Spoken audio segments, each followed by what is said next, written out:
Hello, everyone. Welcome back to Drop Frames. We've got a special guest on the show this week, one that hasn't been around here in so long that Dodger, did you know? I have a hearing aid. Zeke can't talk anymore, and Ko actually goes on vacations these days. Oh my God, where have I been, dude? Things have changed. Holy shit, yeah. Life's different now, dudes. It's you know, it's a whole different ball game over here.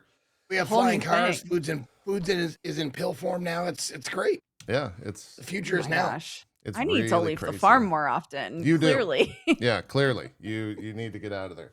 I'm glad that Strippin let you out today so that you could join us on our show. He keeps you chained up there. It's a tight shift, apparently. When I asked him how Dropped Frames was, he was like, they really laid into me for not letting you on the show, which was weird. Why was that weird? That's just how it is sometimes. Like, welcome, guest. Where's your wife, by the way? Just so it's clear, we'd all three prefer her instead. Yes. But you're okay. Yeah. Yeah. That's You'll make do until we can get her on. Delighted yeah, that'll to be here. okay. Yeah. That's how last week was a real grin and bear it episode, I'll say. You know? My God. It was a real grin and bear it episode. Yeah. I think we did pretty well. I mean, that was rough. I but think so we did too. all right. Yeah. I mean, 3 hours is a lot. With 3 him, hours is yes. a lot. I don't know. We don't know how you do it. Yeah. Roger. Kudos to In you. comparison to the Jesse and Krendor episode, though. Well, Ko wasn't even here for that. Ko said, "I'm not fucking doing that show," and he was out. So that was me and Zeke. He went on vacation. I still don't even know who Krendor is. I'm not convinced he exists. Yes, Ko has actually not been on the show both times that Krendor has been on Drop Frames. I think y'all are messing with me. He somehow mysteriously had something happening that week. So Dang. we'll get him Speaking there. of Dodger, have you heard of Tub Grub? Oh yeah. No. Dodger, we need to sell you on Tub Grub. Sell me on Tub Grub. We would actually love to have your coffee be served at all good national tie-in. Tub Grub locations. Yeah. Is this a business y'all are putting together? Well, it's my business. I've invited Okay. Zeke I'm an on investor. board. He's an investor. Yes. Bruce I'm an Green is angel also an investor. Okay. We have enemies. Krendor. Naturally. Being number one. And Ko is waiting to see how it does before he pitches in. I'm sorry. What are we talking about? Yeah. So Okay. it's a business, you know? It's You're a one of- business. Tub Grub. Is it a business that puts grubs in tubs? Maybe. That might You be our haven't mascot. given in the elevator. You know? pitch, This is JP. important. You know, maybe Is that's it a grub-based business or a food-based business? Wait a I minute. forgot he wasn't here when we were talking. What about maybe that's our logo? Maybe it's a tub and it has a little grub in it, God. and that's the logo. Ko, you're helping us, Ko. At first, I was very concerned because the tubs. No, I'm curious. I'm actually yeah. curious, Dodger. If Yeah. we said that we're gonna make a business and it's gonna be called Tub Grub, what are you picturing? Just curious.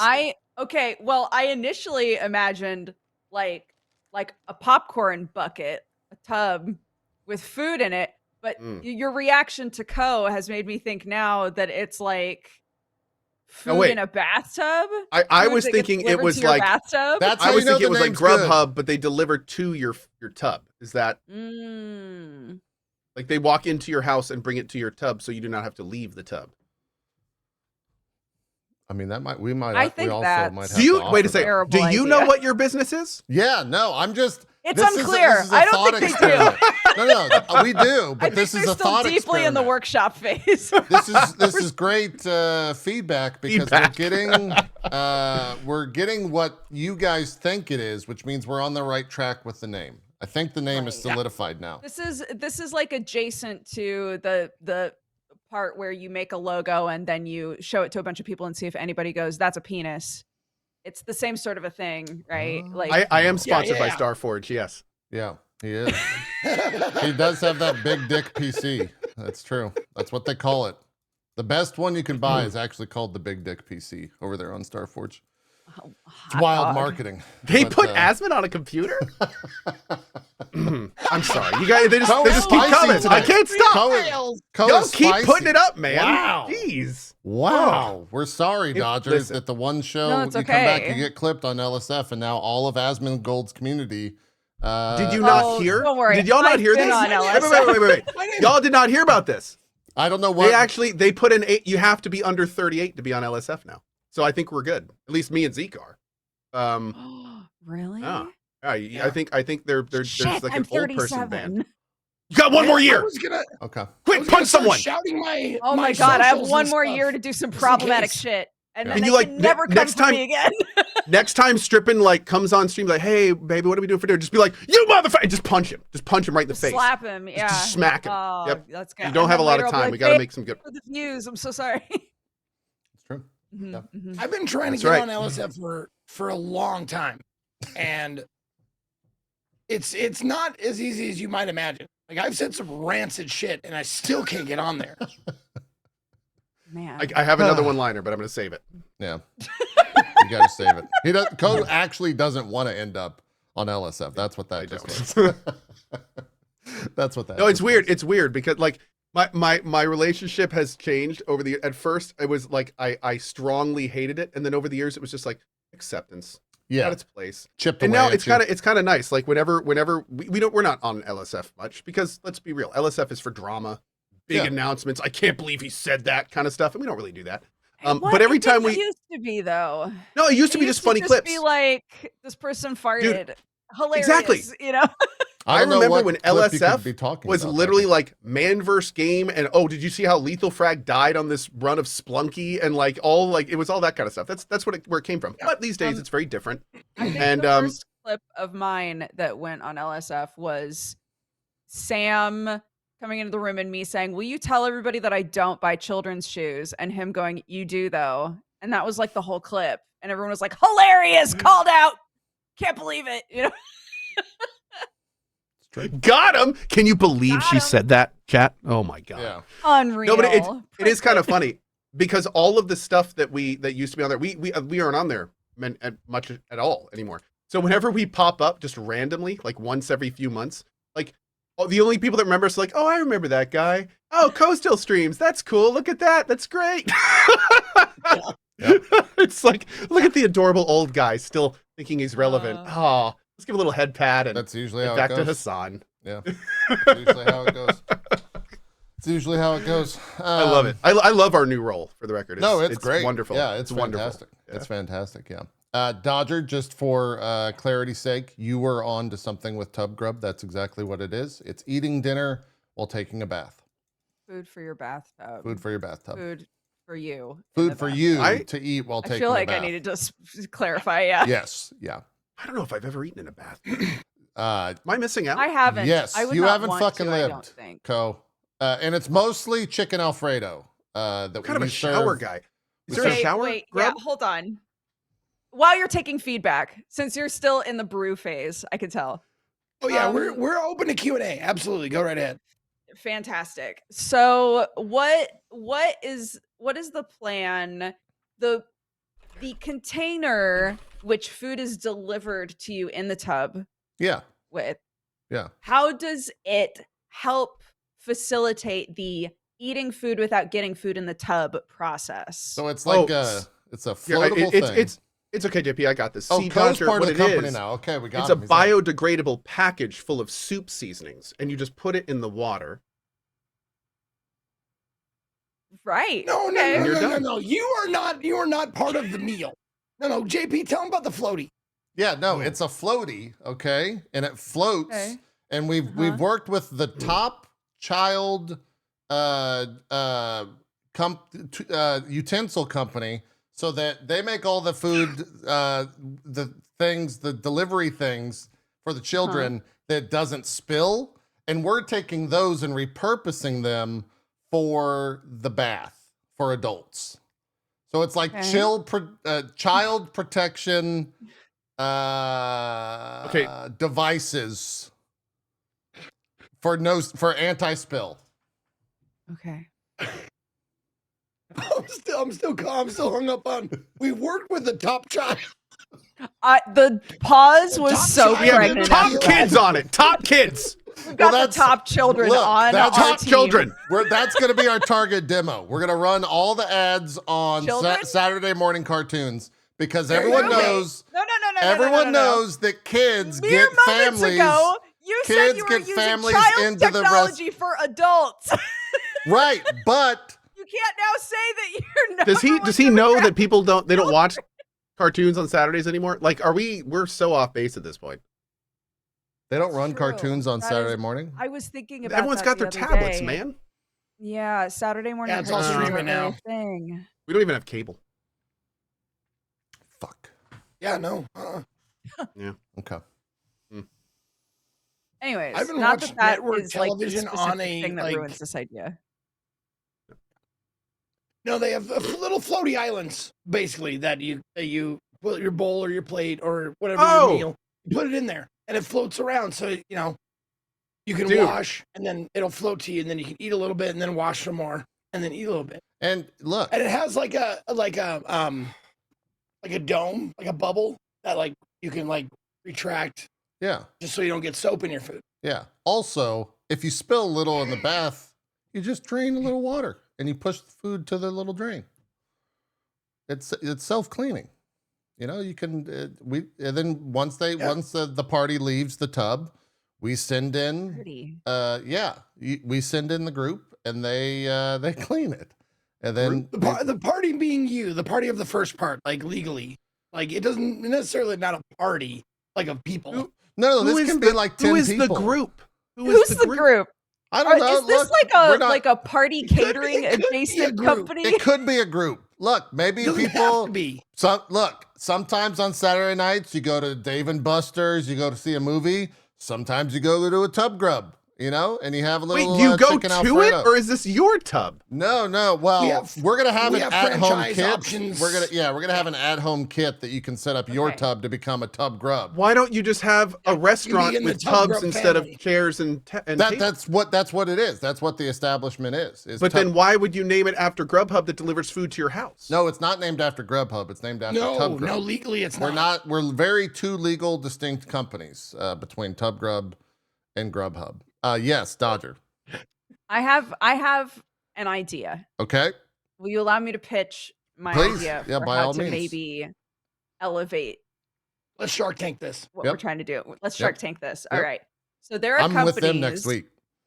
Their whole thing is that they will come to your house and set up a slumber party. Basically like really fancy slumber parties, right? Okay. Like bouncy castles and So- stuff? Like everybody gets their own like individual cute tents and like Ooh. blow up mattresses and stuff, right? Bougie. So Okay.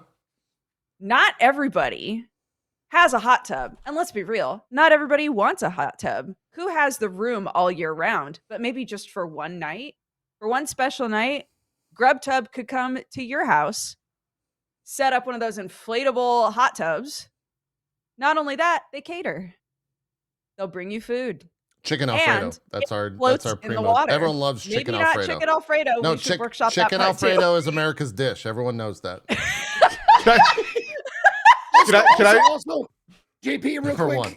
should we change it to Grub Tub? No. The Shit, I name mean- the name stays the same because She then was onto something. She said Grub Tub, and I kind of my no, it's Tub hairs on the Grub back of my because neck it's stood up a little no, it's Tub Grub because when we're on Time Magazine in a couple years, we can tell the story about where Tub Grub came from the name Tuttagub, which was the first character I ever had in Dungeons and Dragons.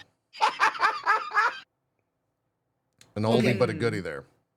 While we have a little lull here, Deep I feel like cut. I need to apologize to the audience for bringing this up again.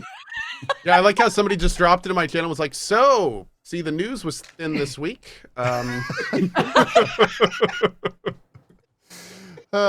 Anyways, sorry. I get excited. All right, I get excited when No, we start I talking actually about have my a business.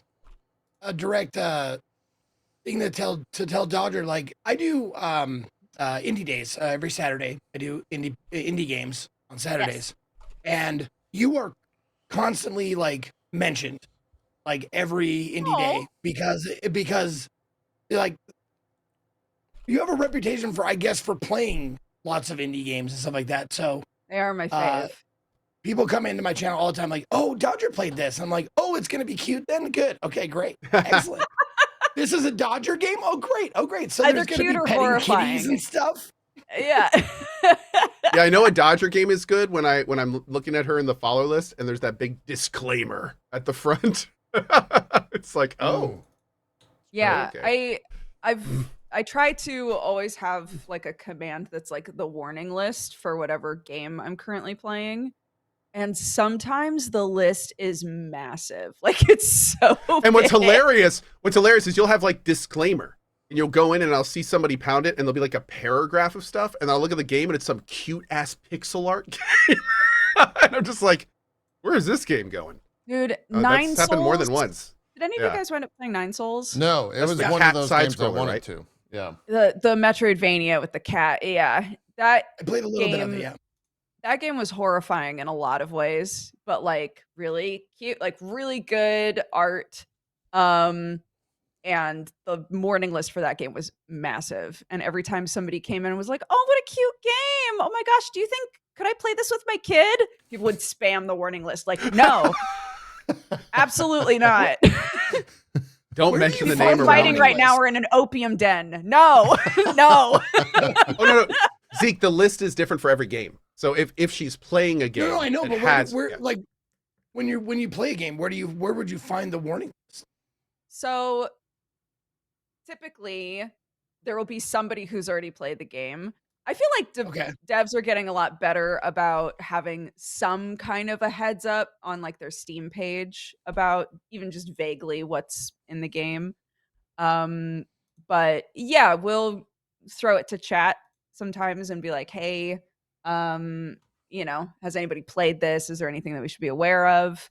And then honestly, I love some of these websites like Common Sense Media and Does the Dog Die? They include a lot of stuff if I'm curious. Does the but dog sometimes- die? I haven't heard of that. Yeah. It's a great DoesTheDogDie.com. website. Yeah. It started off as a website where you could look up like any piece of media and find out whether or not the dog dies in it. It's kind of But a it's joke become just a account. general like warning list website. Yeah. Like, can you pet the dog? Kind of stuff. Yeah. Yeah. Except a little more exactly. morbid, but yeah. Yeah. Yeah. But if it's a brand new game, we'll just kind of like peep through the thumbnails and be like, okay, in the trailer and whatever, does it look like, is there violence, whatever, and then we'll kind of add to it as we go. But yeah, generally I'm not is the there any, first like- guy to play it. Are there any warnings that will make you not play a game? Like Any specific Yeah. triggers? Yeah, there are specific things where I go, I don't really want to have to float that on stream or like, any sort of like sexual assault sort of thing. I don't want to deal with. If it depends Sure, yeah, on yeah. the story, obviously, but generally, unless I was like really committed to playing the game, I have asked for like specifics before, like how far does this go, or like is it discussed or does it happen in the game? Right. Yeah. Makes a lot of sense. The funny thing is, like, as much as we are alike, like I would use those like the warning list to attract viewers. I'd be like, guess what, guys? This game has violence. It has like gore. It has bad language. It's great. It has sexual themes. It's gonna be nudity. amazing, guys. Yeah. You're gonna love it. Come on over. Yeah. I think that's a great explanation of the dichotomy between Zeke and Dodger. If you ever need to like give a succinct definition of the difference, there you go. We'll play the same games, just approach them Completely different ways. Completely different ways. Yeah. Completely different ways. Yep. Yeah. 100%. 100%. Anyways, we got there. It was kind of a light news week. Basically, games are out. There's also the Super Bowl today. Does the Super Bowl get to England, Dodger? Do people care about it over there? No. It's the world championship, though. The whole world. They win the world. They're the best in the world. No, there are certain sects of England. I'm sure. that like I that's didn't- it's like there's certain sects of the United States that like the World Cup. Like as a whole, the United States doesn't really care about the World Cup, but there are certain pockets you go and you're like, they're really into it. Yeah. Like I know a few streamers from England that really love American football. That's true. I guess that's true. Yeah. I watch for the commercials. That's why I'll be watching today. And to see if Kendrick Lamar sings that song on the national stage, which will What be... song? Oh, you know, the song about another person being a child predator. Oh, I see. Yeah. I see. You know, just like okay, it's just like that song. We'll see how that goes. And then I've heard drinking games. There's a drinking game where every time Taylor Swift or Donald Trump show up on camera, because he will be in attendance, you take a shot. So, yeah, it's going to be an interesting Super Bowl for sure. And everyone will be watching, and we'll report back next week on who's it between. Dodger, who are the two teams? The Chiefs. Okay, and the Buttons. The Eagles? Yeah, the Eagles. Hey! There you go. Yeah. I'm surprised you got it with my impression. Yeah.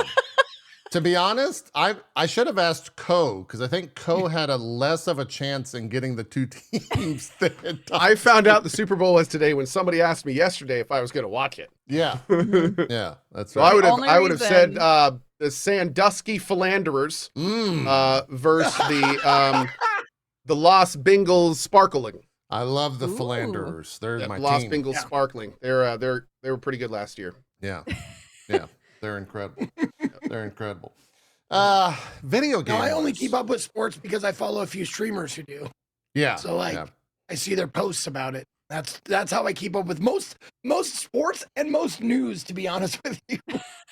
That's true. But, you know, we live in a bubble. It's all about That's who how it you is. follow. That's right. That's right. Video game news wise, slow week. Not too much happening. Steam made a good update. Not the biggest news, but when you now go and look at a Steam early access game, and this is Zeke, Dodger, you guys both play it. Well, I guess all four of us really played a lot of early access. It will now warn you if it hasn't been updated recently. So it'll actually tell you That's the cool. last time they updated That's the nice. game. That's really nice. Yeah, so you can know if you're going to buy a game. In fact, it's actually honestly, coming out. like every game with EA should have under the purchase the last date that an update went out. I think Like, that would just be regardless. even better. Yeah. That'd be really cool. Yeah, it's a fantastic change. This is Funny what enough, I just started playing a game with my boys last night, and one of the first questions I had was like, "When is the last time this was updated?" And it took me like solid 30 seconds of clicking around and trying to figure it out and lining up dates and stuff. It would be real nice to have that information more right up there. Yeah, The game was Necess, by the way. Cool game. Necess. What was it? Started playing with my kids last night. Necess. Yeah, it's come a long way since I did it. It's a super cool like top-down Terraria kind of game. It's pretty Cool. banging. All right. Here's what the update looks like. I wish they kind of did this for, honestly, like all games, even outside of early access games. That would be kind of cool. Specifically with how many like games as a service we have out there, or games that say they are a game as a service and then just don't push updates or worthwhile updates. I hope this is the start of many here on Steam. So cool update from them. PlayStation Network was down for like 20 hours this weekend. I don't think they even came out and said why or what exactly was the reason for it being down. But a lot of people were pissed because they couldn't play the Monster Hunter beta. Right, because the beta is like just ended or is ending. It ends in 10 hours. Yeah. Yeah. It ends in 10 hours. So at least they're going to be able to get some time in there. But they're a little upset about that. I think it was down for 20 hours straight. And I don't know if they ever gave. They said it was an online breach, but they didn't say anything else. They said it was a breach. They said they had to take it down as like precautionary measures. I think they need to see the extent of the breach. They did say that there was no information, no credit information or like cards or stuff was taken out. But yeah, that's good. Yeah, we'll have to see. That's good. We're also getting. And then wait, go I ahead. couldn't tell if this was a joke. Somebody also said, and it looked like a screenshot from the PlayStation account. Did you get But got I'm like I 99% got? sure it's a joke about Concord. Yes, I saw that and thought it was real too, dude. I thought it was real too. I was like, there's no way. Yeah. Like basically what it was is that it was looked exactly like a PlayStation tweet as a screenshot, and at the very bottom it was like, we'd also like to apologize because everyone's account has had a copy of Concord added to it on your main menu. We will be rectifying this shortly. Yeah. I thought it was absolutely real. And then I was a little bit sad that it wasn't. Pretty funny. That would be hilarious if that was the entire reason why they didn't bring it back up after 20 hours. But anyways, maybe there's a word out there where it did happen. And Chad also said they Capcom extended the beta for another day, which is great. So if you want to get your Good. Arc-Veld kills in before it shuts down, you have the ability to do so with a little bit more time, which is great. Civ 7 launched. Did anyone here check it out? It got it's mostly negative right now on Steam. The reviews were not really? super great to it. Yeah. Jesse talked about it quite a bit on Geekenders. Yeah. What did he say? And he was saying that it is very different. And he's still like sort of trying to understand like the best way to play, because the way that he's used to like starting a game is not the way that you should be starting a game in this one. But I had a lot of clarifying questions to ask because I'm not a Civ player. Yeah. So at first I took that to mean like, oh, all of the Civ games have always kind of been the same, and with this one they changed a bunch. But I guess that's not how it is. Like every Civ game is pretty drastically different. So it might just be one of those situations where people have to sort of understand the newness to kind of settle into it and enjoy it. But yeah, typically the running joke is whenever like a new Civ game comes out, that means it's time to finally play the previous one. That's right. That's like what the I previous hear, right? one finally reached its peak. Yeah. And they moved on. All the DLC is out. It's been patched. I use that same things for Windows OSs. Yeah, exactly. Yeah. It's the same process. They also announced this past week, at least in Civ news, that Civ 7 will have a VR version of the game. It's coming to Now, I will say this. Quest 3. I saw a little preview of like how they're doing it. It looks pretty cool. Yeah. So the idea in VR is that you like stand over, like you pick like a table, and then like the VR puts the Civ thing on the table, and then you can like move it around and do it like that. It looked pretty cool. Yeah, look at this. Oh. Okay. It's like VR tabletop sim. kind of Yeah. thing, but with So Civ. I got to admit, Interesting. it looks kind of cool. Like that's a damn decent interpretation. Oh, wait. Are they going to have like the Civ leaders show up? Yeah, next to when you The- talk to them, they like walk up to you and you talk to them and stuff. Oh, that's so cool. Huh. Okay. That's actually kind of badass. I was not expecting this. I'm glad he said you mentioned this video because this. Somebody said, "Is the table virtual?" I think so. Yeah, I don't think you have to have a table. You just have to have an empty room, and it puts Yeah. everything there for you. Yeah, if you needed a table, it'd be AR, not VR. That's true. That's actually a really good point. Yeah. I don't know if it doesn't look like it's fully encompassing, but this might be one of those videos where it's impossible to show a VR game in a trailer, so they did this, and it's kind of not actually how it's going to be. Maybe it is how it's going to be. I don't know. We'll see when it comes out. Spring I wonder if they had 2025. The first thing I think when I see that is, man, it'd suck if you had a big room and that table looks super tiny. And then I was like, they probably had to do that for performance reasons, and that sucks. Like it'd be kind of, imagine if you could Yeah. do that, but the table was like a giant table, like 6 feet by 6 feet. So you had to like walk around it to get to different parts. Like, that'd be awesome. You'd feel like a commander, like, that'd be crazy. Yeah, that'd be cool for Be sure. a lot of fun. Yeah, I was reading through the article, by the way, about the mostly negative reviews. A lot of that is just review bombs because people are upset about the leader choices, I guess. There's also a lot of people that are very frustrated with the changes. Yeah, the humankind. there are additions. proper complaints about the game. Yeah. I'm trying it in like 3 or 4 days, I think. Okay. And looking forward to seeing what's right and what's fluff. Yeah. From the we'll Yeah. see. I did see. Yeah, 10,300 reviews on Steam, 51% positive. So it's it's right split down the middle. Yeah. The UI is also bad. Yeah, I've heard it's Yeah. simple. It's simplistic. And that's why when I saw that VR announcement, I wondered if they were trying to have some sort of parity between the two games so that it would work both in VR and in a normal like desktop. Kind of like when a game is developed and you can tell that it was partly developed with mobile in mind. Yeah, mobile or even console for a lot of people. Yeah. Yeah. Console UIs are notorious. Yep.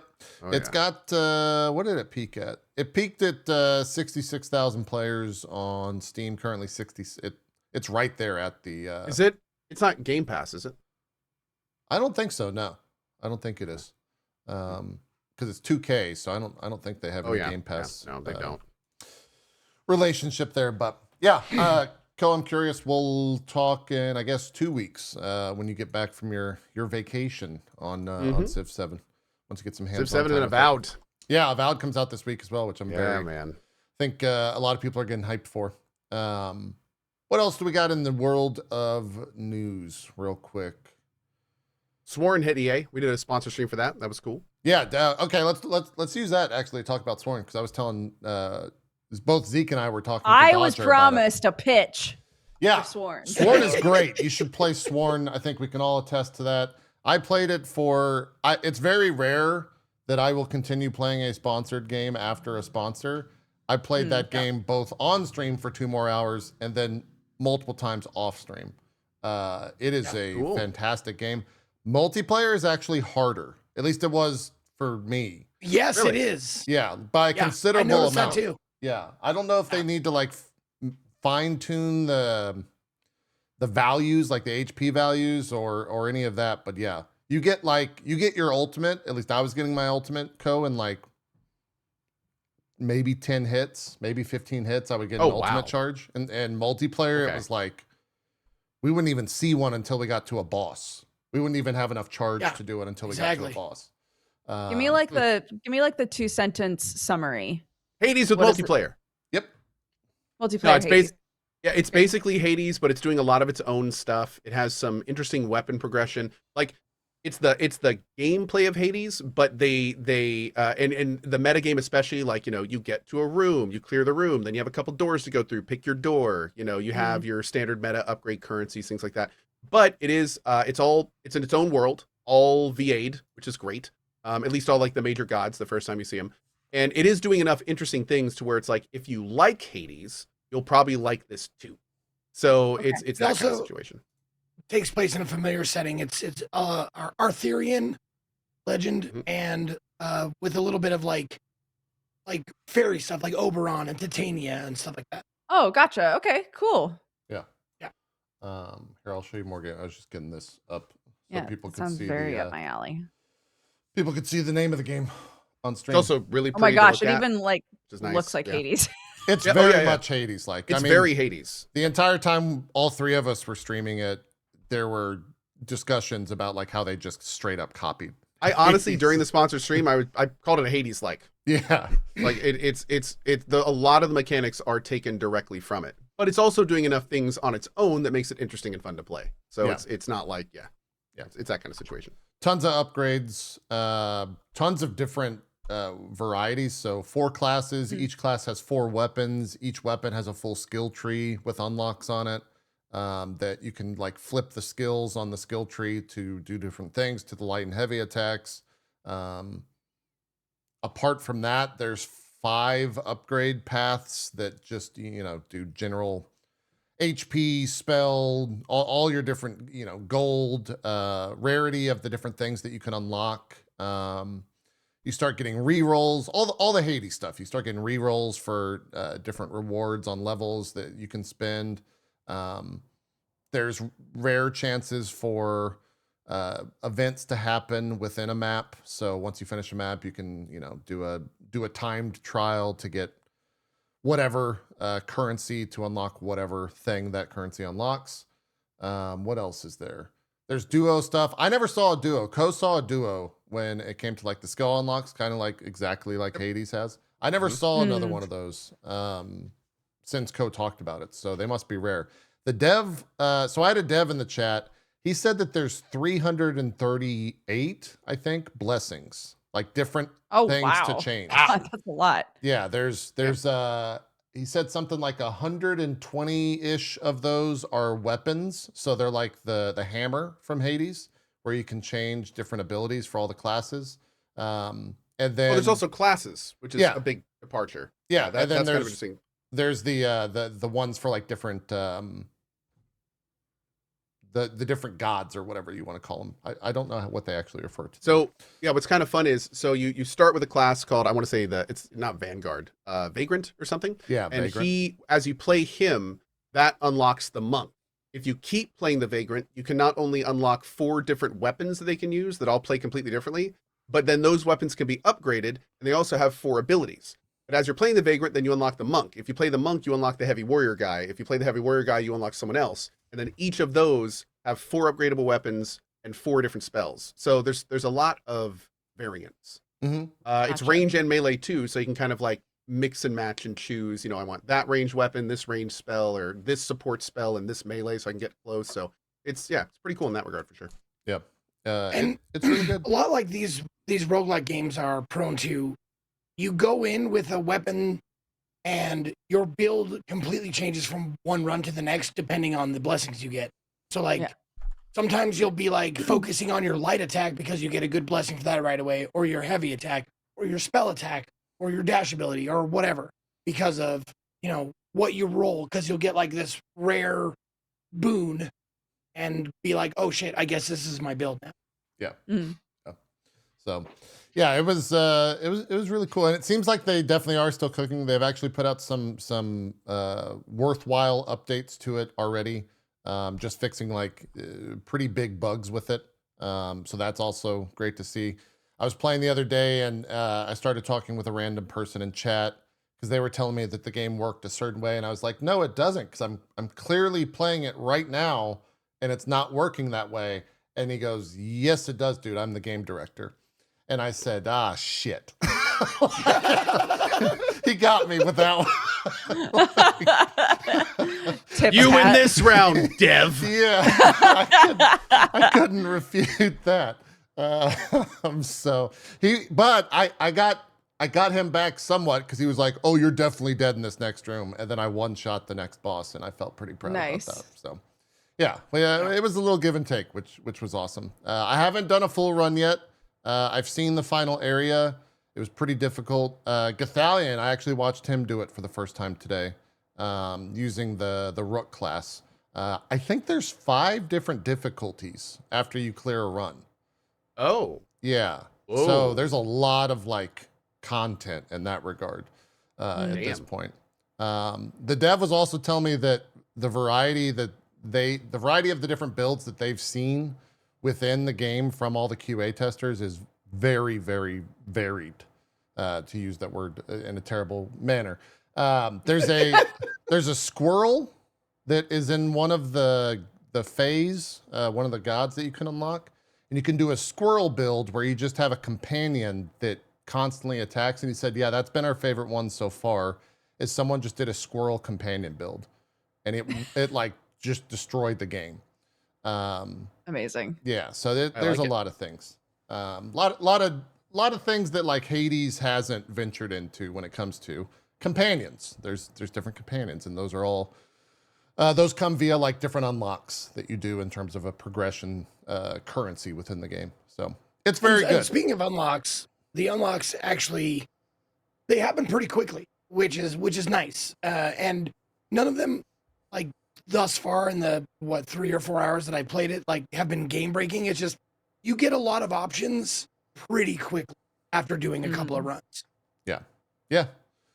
And it's also just like the combat feels tight, the running around, the movement. Yep, gameplay feels real good. It feels really good. And co-op is like awesome. Like if you thought Hades co-op would somehow be too much or the screen would be too hectic or it's not. Like they nailed. You did say it's harder though. It's definitely harder. Yes. Like they up Now, the values of stuff. What's cool about multiplayer though is it is harder, but if you die, you don't actually leave the game. You just become this little like blue orb that then orbits around the players who are alive, and you can attack and do little AoEs. So it's like you're not just out of the game fun. if you die, which is really fun. Yeah. As long as someone's alive, there's still stuff to do. Yeah, and you can. Yeah, and just like here afterwards, you'll see you can revive people.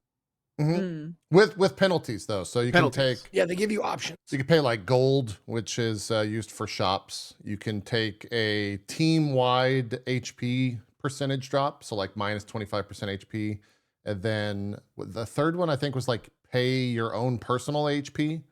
So take like a minus 40 HP hit or something on your character to bring someone back. Yeah. I don't. We never. Speaking of, we always res. I know someone, some motherfucker here still owes my ass $400. That's Damn. right. I don't know what you're talking about. Rebuttal. Yeah, that's right. Forgot about all that. Well, gold, 400 gold, I guess. Yeah. I do. Let me bring up the video of me just so you can see how frantic it gets. I was playing a different build than because I never used the Rook when we were doing co-op. The Rook is the like kind of tank guy. He's the tank. He's got a hammer. He's got some like fist gloves. He's got a halberd, which is what I was using. And then I forgot what his third was. But I was using the halberd, and man, you can like zoom all over the place. And it was really, really fun. I guess I don't have the VOD published or something. It was much faster than anything I had seen in the game at this point. Sorry, I'm bumbling about trying to find the VOD of this. There it is. There we go. Yeah, so I'm gonna grab the blanket behind me really fast. go ahead. Just so you know, I'm not ditching. Okay, guys. I'm just cold. Okay. I think she's totally ditching, guys. I think we're losing. think We she's gotta leaving. We gotta fucking. What do we do? We gotta don't know. change. She's Do we, losing do we interest. change I don't know. games? Do we? Who are we going to put in the Should we talk Dodgy about Cox cuter box? things? We What need are- cuter things. We need cuter things. We need to change up a games. cute game, quick, Should quick, we bail quick. out of? Should we bail Quick. out of? Yeah, here? probably. Okay. Just convince. all right. Let's go. Yeah. All right. Just put up a still image of a baby petting a Do you have any kitty. cat pictures? Okay. It'll be the same Hey! thing. All right. Yeah. Hey, so that's Sworn. You can check it out. Here's the. Oh, this map was actually bugged with this character, or I was having a hard time with this character because you lunge everywhere super super fast, but this map is like you're based on a dock, and there's not very many places to like, I guess, stand. So when you're dashing all over the place, you sometimes just dash into nothing. And so they're gonna have to like refine that a little bit, but super fun. You get up to 3 dashes that you can unlock. That's always cool. More maneuverability. You see that you got these little like dust devil things that follow you around. It's like playing the ranger, but you're the arrow. Yes, yeah, you become the arrow with the heavy attack, and you just That's fling fun. This looks yourself. really fun. Yeah, you should very check cool. it out. Solo or co-op, either way is good. I know Joe Fudge was wanting to play Dodger, so if you're looking for a co-op, bud, A you can hit up UK Joe. boy? Yeah, I'll message him. be on your own time slot. That is Sworn. Highly recommend. It's only like what, $20 as well. Like it seems greatly priced.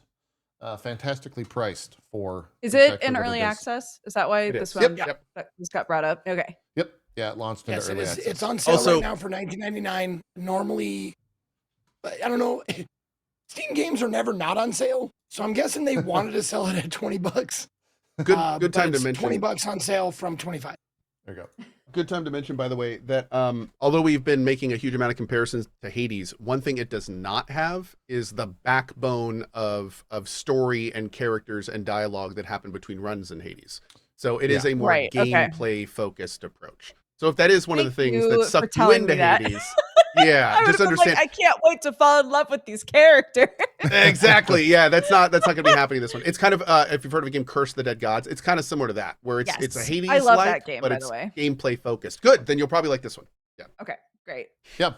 Yeah, I don't know if that's something they plan to add, because they definitely have the characters that They got all the characters and stuff, but the foundation and like the hub setup and everything really screams like get in here and get out back to the gameplay as fast as possible. Sure. Like in Hades, they had like the cinematic walkout and you had to like run through everything and you had the exclamation points everywhere. So that was clearly meant for the immersion and ambience and stuff. This game's just like, oh, you're here, just walk across and you're out. Okay, cool.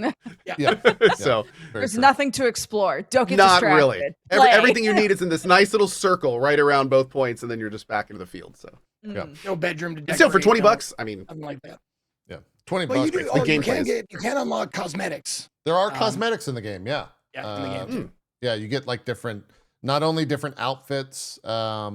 That's what those. Did you ever get any threads? The little thread that we were collecting. oh, That's what they're for. we unlocked that right at the end of our stream. Yeah. Yeah. Yeah. They're for. That's cosmetics and stuff. There's, I Yeah, they're think, for 2 outfits per class and weapon skins. and 2 weapon skins. And then there was you can unlock the little avatar and like a different looking avatar in the bottom left hand corner. Was the other thing. Oh So, yeah. yeah, and it's still, like we said, it's early access, so we'll see how much they plan to update it. It's great. You should check it out. That's Sworn. What else? Not the biggest news, but Take-Two CEO came out and said that GTA 6 is still on course for a fall 2025 release. For the low price of $1 billion.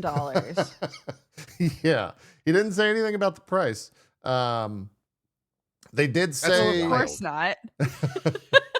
they did say the release date for Borderlands 4 moved, though, and that will be releasing in 2026 at some point. So we're going to get Interesting. Okay. Borderlands 4 after GTA 6. I think people were... They need more time to Yeah, make the exact same thing as the last 3 games. that's okay? right. That's exactly Cool. right.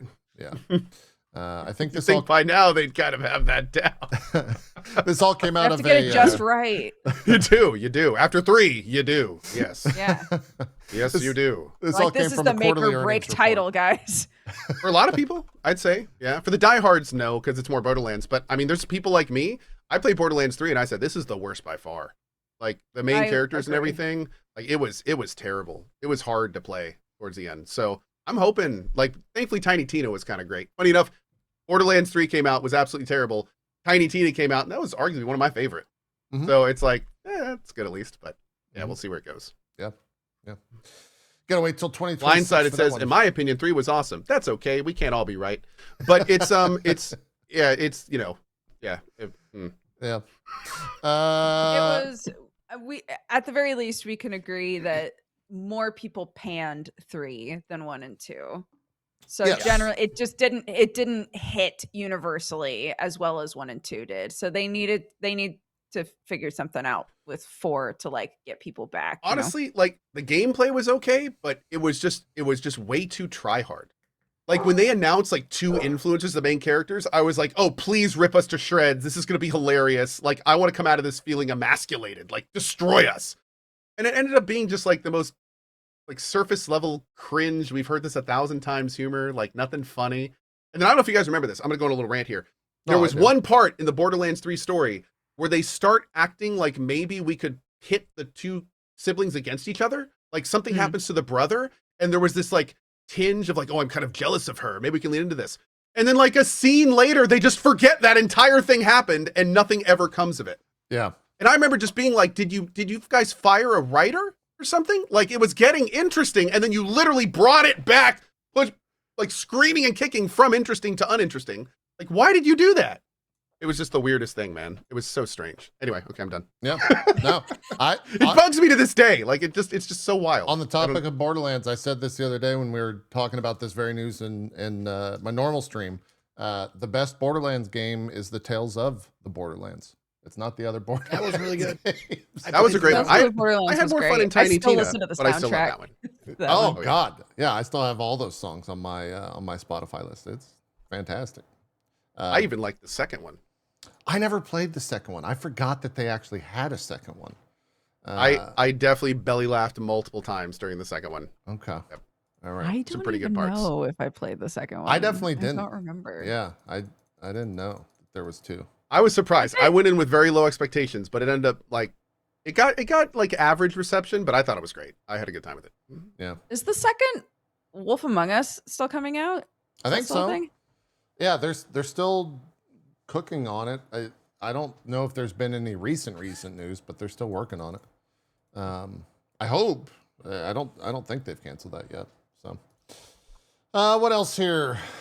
The Nintendo Switch crossed 150 million units sold Hot this past dog. week.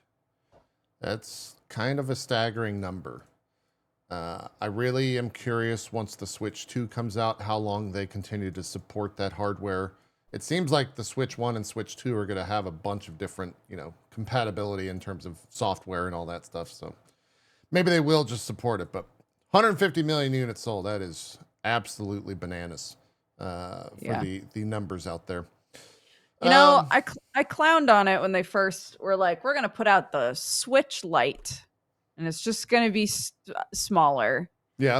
And I was like, I don't know that that's going to do what they want it to. But honestly, what a good call. Like, we wound up getting a Switch Lite for my kid and Yeah. I love using it. It feels so nice to play with in comparison to the full-size Switch, I think. Yeah. Interesting. What the Switch Lite doesn't have a dock? Like what is it taking away from it? You can't take the controllers off. So Oh, it's the smaller, controllers are but stuck. Okay. it's all just one handheld set. But like maybe I'm making a generalization, but I think the majority of Switch players don't take the controllers off very often. Yeah, I never did. Yeah. So Is it significantly lighter weight wise? Yeah, it is even just visually when they're next to each other, you're like, wow, that's way smaller. But it's like also part of perfect for a little kid. There's a part of me that has to ask, it's like, Dodger, you are the known liker of cute things. Is it just because it's smaller? Is it cuter? I will say I am also a small person. So oh, does it fit better in your hands? it feels nicer to me. It feels less like I'm like the Steam. I have the same issue with the Steam Deck. I love my Steam Deck, but I'm like, Yeah, that's why I love the You Steam know? Deck because it actually fit my hands. because it's gigantic. Yeah, it's massive. Any of the whatever, I forgot what the other brands were. Is it Asus? There's another one that's also just as big as the Steam Deck, which is iNeo. yeah. There's a bunch now. It's all the that's where a lot of the hardware. Oh yeah, the ROG Ally. That's what it was. That's the other big one that's doing well. So we'll see what happens with the Switch 2. I guess sometime later this spring. Co, you mentioned Avowed coming out. I'm gonna go against my normal I guess processes. There's a MinMax MINNMAX interview that Carrie did. It's 175 rapid fire questions about Avowed. What? 175? Yes, it is a fantastic fucking interview. It is like one of the better game dev interviews I've seen in a very long time. And it's about maybe 12 minutes Is it long. spoilery? No spoilers. Like they're just rapid firing questions at her. And there was a lot of great information that came out of there. There's no level scaling in the game. That was one of the big things. So if you out level an area and come back, you'll be able just to like fucking stomp it. Beautiful. I love that. Which That's I'm great. super down for that. Yeah, there was I'm trying to remember everything. There's like a bullet list of everything that came out of it. But just go Google it if you want some more information on Avowed. It's MINNMAX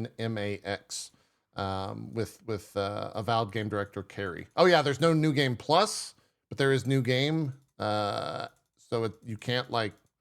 There's no new game plus basically. That was a big thing that came out of it. Bunch of different stuff there. We're gonna have Carrie on next week. King Ithalian and Dan's Gaming are gonna be joining us. to do that interview, but she'll be joining us for about an hour. And I think at that point, since the game comes out on the 13th, we'll have all played it for at least 2 or 3 days. So we'll be asking her those post game session questions, I would assume. And it's also going to be right before release, so release for them. The full release for the game is the 18th. So I was shocked to hear that she was going to be coming on right before the game releases. But hey, I'm all about it. It should Since be a I good won't one. be here, can you make sure to ask her what her favorite color is? Okay. All right. Thank you. Yeah. I'm going to send myself Like, an email. my friend Dodger wants to know. Yep. What's your favorite color? Dodger wants to ask Carrie what her favorite. Also, Carrie, if you were at a diner at 3 a.m, what would be the thing you would buy? What would you get to eat at 3 a.m. at a diner? Thank you. Okay. Fantastic. Are these like stock questions you I ask? think we need another question. are now. Yeah, where Yeah. he's coming from. Yeah. Yeah. Should I hold on? What Hey, about wait, Carrie? What's your favorite breed of dog? I'd like to know that too. Let's write that one down. That's a good one. That's a good one. I'm just gonna throw in there. How do you feel about chicken Alfredo? For my own personal. What is America's dish, and why is it chicken Alfredo? I'm just gonna ask her, just to see. While we're at it, float it out thoughts there. on religion, Mm. just in general. That was actually one thing I really enjoyed about that interview. By the way, is there was no mention of any of that, and it was like positivity. Like I felt good after watching that interview because it was like, oh my God, video games can exist where no one's just screaming. Like people were just excited to talk about video games and have a Right. video game to talk about. Yeah, it was zero drama. It was really, really cool to see that. Sounds So terrible. that's Yeah. why it's up to you to bring the drama and find out what does she order at a diner. Okay, no, I have. Thank you. What if that diner was in a bathtub? That's going to be the follow-up. If that diner provided a bathtub for her to eat the food in. Say hypothetically, you're in a bathtub and a type of food is floating toward you to eat. What is that food? And how much would you pay for it at a maximum? Mm-hmm. Mm-hmm. Mm-hmm. Yep. Yep. Gonna These do are the it. sort of like market research questions that you guys need to be asking everybody. okay? Absolutely. Absolutely. You might as well start next week, you know? Yeah, absolutely. I don't think Zeke or Dodger would have done this, but did you sign up for the Battlefield Labs? Yeah, buddy. No, I didn't. Okay. The Battlefield Labs was announced They on can Monday. talk to me when they announce 2143, and that's pretty much it. Okay, he goes in for 2043. Did you just dab? Yeah. That's Dodger's Get thing. out. No, she's allowed to stay. Get out. You could stay, Dodger. Don't listen to him. Yeah, don't listen to him. Yeah. No, they get rid of me before they got rid of you. I was just kidding. I was gonna say, Yeah. if you need to go, Zeke, that's fine. Yeah. Like if the dab was too much, Yeah, that's you dabbing's can fine. go. It's okay. Great. You gotta, We'll let go this dab every time. once in a while. The Battlefield Labs was announced on Monday, which is kind of an interesting, Question. weird thing. Go ahead. What are the Battlefield Labs? What Yeah, is that? let's get into it. It is, quote, their First most question. ambitious community development collaboration ever.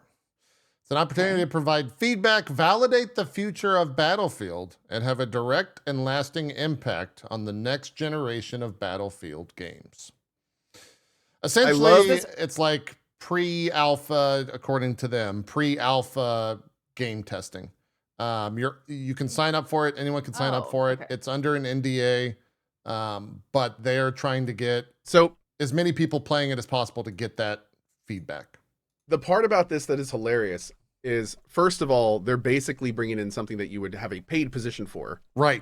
or pay people to do, including Hmm. testing and that kind of stuff.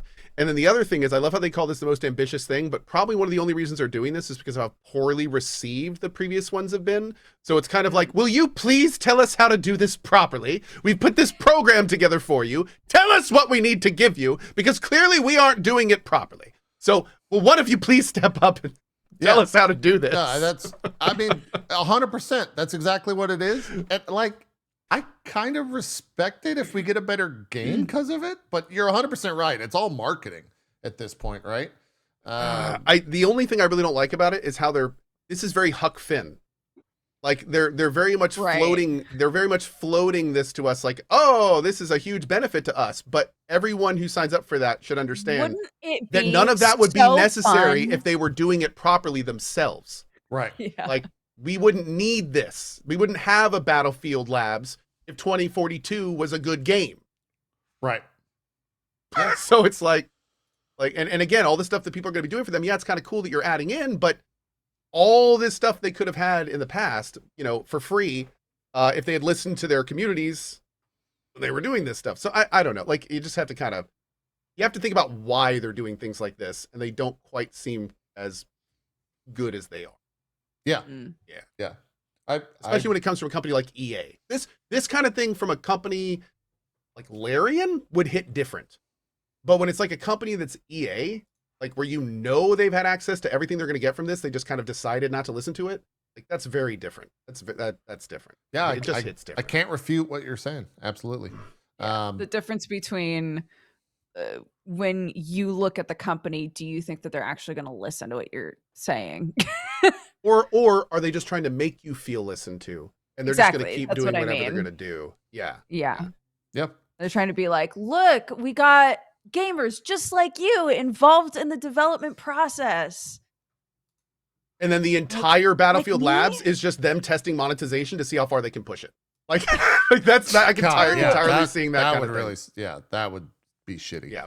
Also, JP, don't think I didn't see this. What? Okay. I'm just promoting your podcast. Don't think that I didn't notice that, all right? I'm promoting your podcast. What's wrong with that? The one that you mysteriously invited me on this past week on the one Friday that I couldn't actually come on, Dodger. There's 51 other Fridays in the year. How funny, though, would that have been if after going real hard at Jesse about how you haven't been back on Geekenders, if literally the next week you were on Geekenders? That would have been very funny. True. It would have been good. I'm down. It's not my fault that you're popular and you were already doing shit, okay? Yeah, okay. I'll take that. Someone had to eat food in the tub. He had to test Grub Tub. I mean, come on. I was talking with my VTubers about Tub Grub on Friday. We had a meeting about the Tub Grub and VTubers. Yeah, it's good. The other thing, by the way, Battlefield Labs announced that they have 4 studios working on Battlefield this time around. Ripple Effect, Motive, Criterion, and DICE. They make up the Battlefield team that came out of that video. So 4 different studios, each one of those studios working on a different aspect of Battlefield. That sounds terrible. Yeah. There's like DICE, I think, is handling the multiplayer. Motive is the single player. I don't know what the other. Criterion is like they made like Burnout, and so I guess I don't know what they're doing. It's wild. There's a lot of stuff happening with all that. I have to say, in an age of like people getting more and more adverse to AAA and, things like Concord and Sony messing up all over the place, I don't really see like we have multiple studios working on this single game. I don't see that as a plus. Like that just makes that I instantly think too many cooks, like too many resources. That game's going to be expensive. Like we're still talking about a video game. I mean, why do you need 4 studios working on a video, like a single Larian's game? got 7. But I mean, this is a Battlefield game. They're going to make the same freaking game they have the last 30 times. Like, why do you need this? They're not doing anything different here. Yeah. I mean, Call of Duty has 4. BG3 needed studios? 7. Yeah, BG3 also made the first big CRPG in 20 years. Sure. It's like it was a different. And even then, their 7 studios were probably a lot smaller than probably one of those EA studios. Yeah. So I mean, I don't know. Is there something to be said for the fact that like I assume that Battlefield is this way, but please correct me if I'm wrong. Like sometimes games like this have lots of different modes. Yes, that's what it is. Yeah. And so different studios are in charge of different modes, right? Correct. Yeah. That's exactly the. And it sounds like for this. From what JP was saying, like if they have one guy doing multiplayer, then they may have broken it apart technically too, like and which would differentiate it even more. But yeah. Still seems like a weird thing to be promoting. I don't know. It's. I think because it comes from EA, it's still a little weird. 100%. That was to circle back to what you said originally, Co. I agree with you. Because it came from EA, it's a little weird. I waited in queue to sign up for this thing on Monday for. I started my stream and I was 120,000, sorry, in queue. And by like 9 p.m., I think I got in. So it was about 9 hours later. I was able to literally just click 2 buttons. That's all I had to do. It was 100,000 plus queue, nine hours later to click 2 buttons, which seems kind of silly. Soren is another streamer, and he did the same thing, except when he clicked the button, it refreshed the page. He couldn't get in. Oh, and he was not able to get it, from what I understand. That's funny. My God, I'd crash out. Of course, in classic Soren, though, he was like, well, waited, X hours, didn't get in. Anyway, oh well, gonna start my stream up. And I was like, man, I would have broken like, oh my God. Like, the man has the patience of a saint. Oh, man. Yeah, there was... I don't know if this happens to a lot of people, but like, you ever been standing in line for an hour or two, then you get to the front of the line and realize you're in the wrong fucking line? Yeah, that's kind of similar. After an hour Like, or two? I lose my mind when that happens. Like, I don't understand how you, like, See, yeah. I think I have too much... How often does that happen, Zeke? Yeah. I have too much anxiety, Zeke, that it will never happen to me, because the second I get in line, I start... Hey, what are you in line for? What are you in line for? I asked Yeah. the exact same thing, Yeah. if I'm not sure. But if everybody in the line is unsure, what do you do? Do you I was gonna stay say, in that line, or do you leave that line? Because if you leave the line, your spot's fucking gone, dude. So like, I'm that hey, are you asshole in line for that this? walks Like, up to the front This is the and line asks. for the this. Yeah. I think this is the line for the ice cream. It's like, I'm what about you? It's like, yeah, I think this is it. And then you get up there and they're serving like quiche or something. You're like, what the fuck? Did no one know this was the line for quiche? I wanted ice cream. Do you stand in a lot of lines, Zeke, for quiche and ice cream? Big Q boy. Sometimes. I mean, yeah. I mean, you need someone to sample the flavors for Tub Grub. Well, And that's what I'm doing. that's right. I was about True. to say That's that true. for Tub Grub, we've got a tub always open to grub. You know what I'm saying? I gotta workshop that more. I gotta workshop that more. Yeah, we gotta take that one back. Yeah. It's I'm still No, working on it. I mean, honestly, it hasn't happened more than a handful of times. But my point is, it has happened, and I don't like get mad at other people. I Well, only no, get mad at no. myself. Oh. But Mad at the I do make situation. I You put make a yourself in. scene about me, myself, and I being very upset with all 3 of us, Okay. and everybody knows it. Fair. I just got an image of Zeke in like the DMV in the back pulling a Napoleon Dynamite. Like, God, I'm an idiot. God.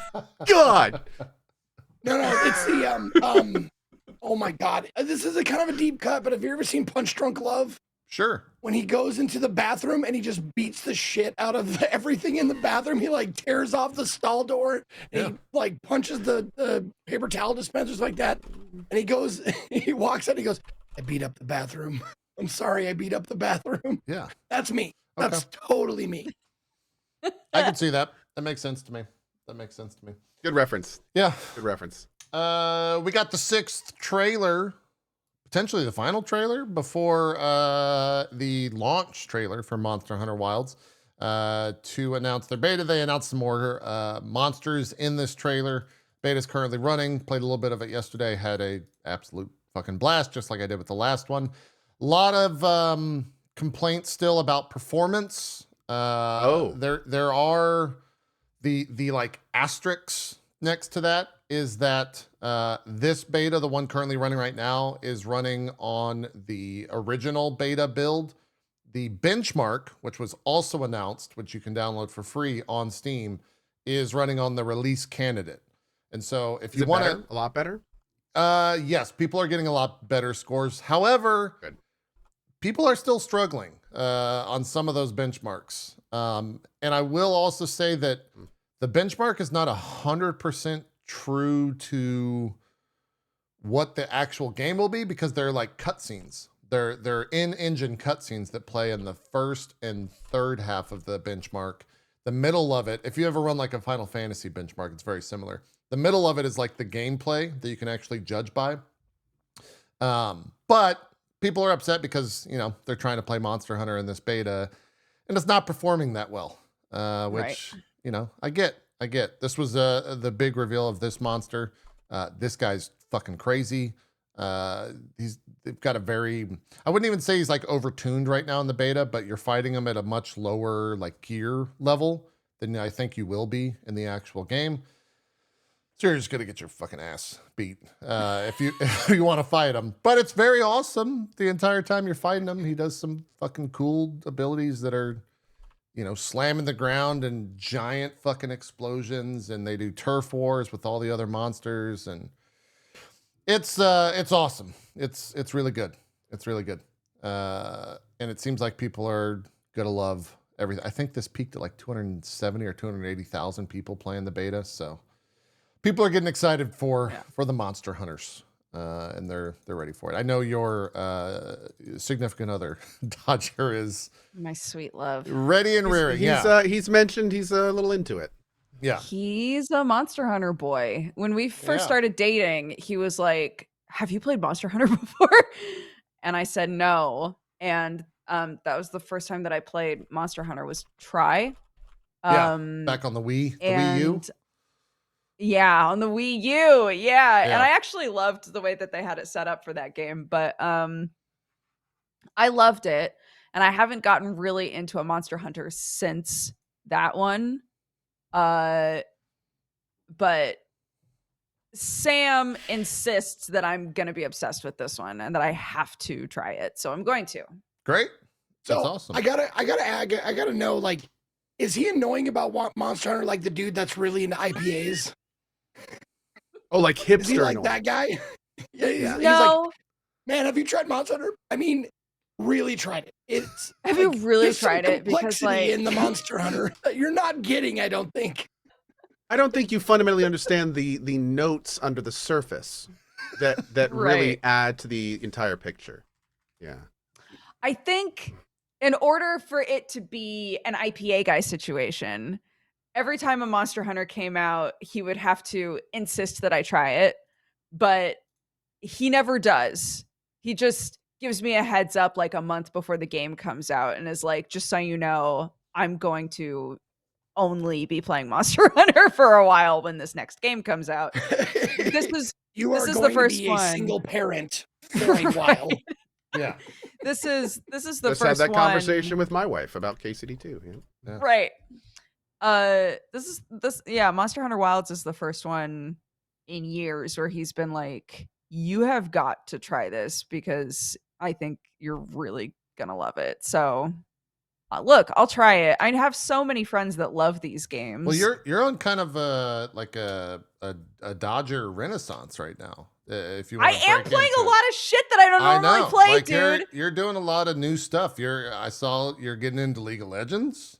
I'm playing some. I played TFT for the first time. Oh wait! You're playing League of Legends. No. Dodger, what's wrong? Dodger, I'm playing Dodger, League. Is everything okay? Don't do it. Whatever you do. You're playing. If you need help, I know some numbers. Hold on. Just let me know. I can bring Ko and Zeke around. You're playing a lot of Warframe. I am playing a lot of Warframe. Love Warframe. Yeah. Okay. Yeah. Okay. Warframe's cool. Now we're Keep gonna playing lose that. them again. Yeah, you keep also playing that. That's dabbled good. in a lot of Rivals. You know, we even queued together in Rivals. We queued together, played some Rivals. was I good haven't time. played Rivals in at least a Dude, week. that Discord group that we're in, I realized I posted like a couple because we were all sharing like different TikToks and videos and all this stuff in the Discord. I posted one like 2 days ago, and a tumbleweed actually sent me a message on Discord and said, "Hey, fuck off," because that's how dead that channel was. No one is in there talking. No one's talking in there anymore. No. It's just me trying to play Rivals by myself. It's just you and like, no guys, one- did you see this great Wolverine play? Yeah. Yeah, no one is checking it out anymore within that group. I think the game's doing fine otherwise, but Right. Yeah. No, but you're right. I've been playing a lot of stuff that is I just normally don't play like multiplayer stuff in general, and Right. definitely not PvP stuff. So yeah, I've been trying out a lot of stuff that isn't normally in my wheelhouse. Any But I've particular been having a reason good why? time. Just cause? Warframe was because Jesse told me he wanted to see me play a game that was nothing like what I normally play. And so we determined that would be like a shooter of some kind. And chat was like, you should try Warframe. And so I did. And that was actually great because at the time, a lot of people were getting back into Warframe, like people that had played before. And I had never played it. So I got to see what the new player experience is like, because they did tighten up a bunch of stuff and change the way that some of those early quests work that used to take forever. Mm-hmm. So I was like, I'm just going to play it solo, because any of you that have played Warframe, you know that when you queue up with other people, there's a dude that just bullet jumps to the end and is like, come on, it's done. I did it. Every single time.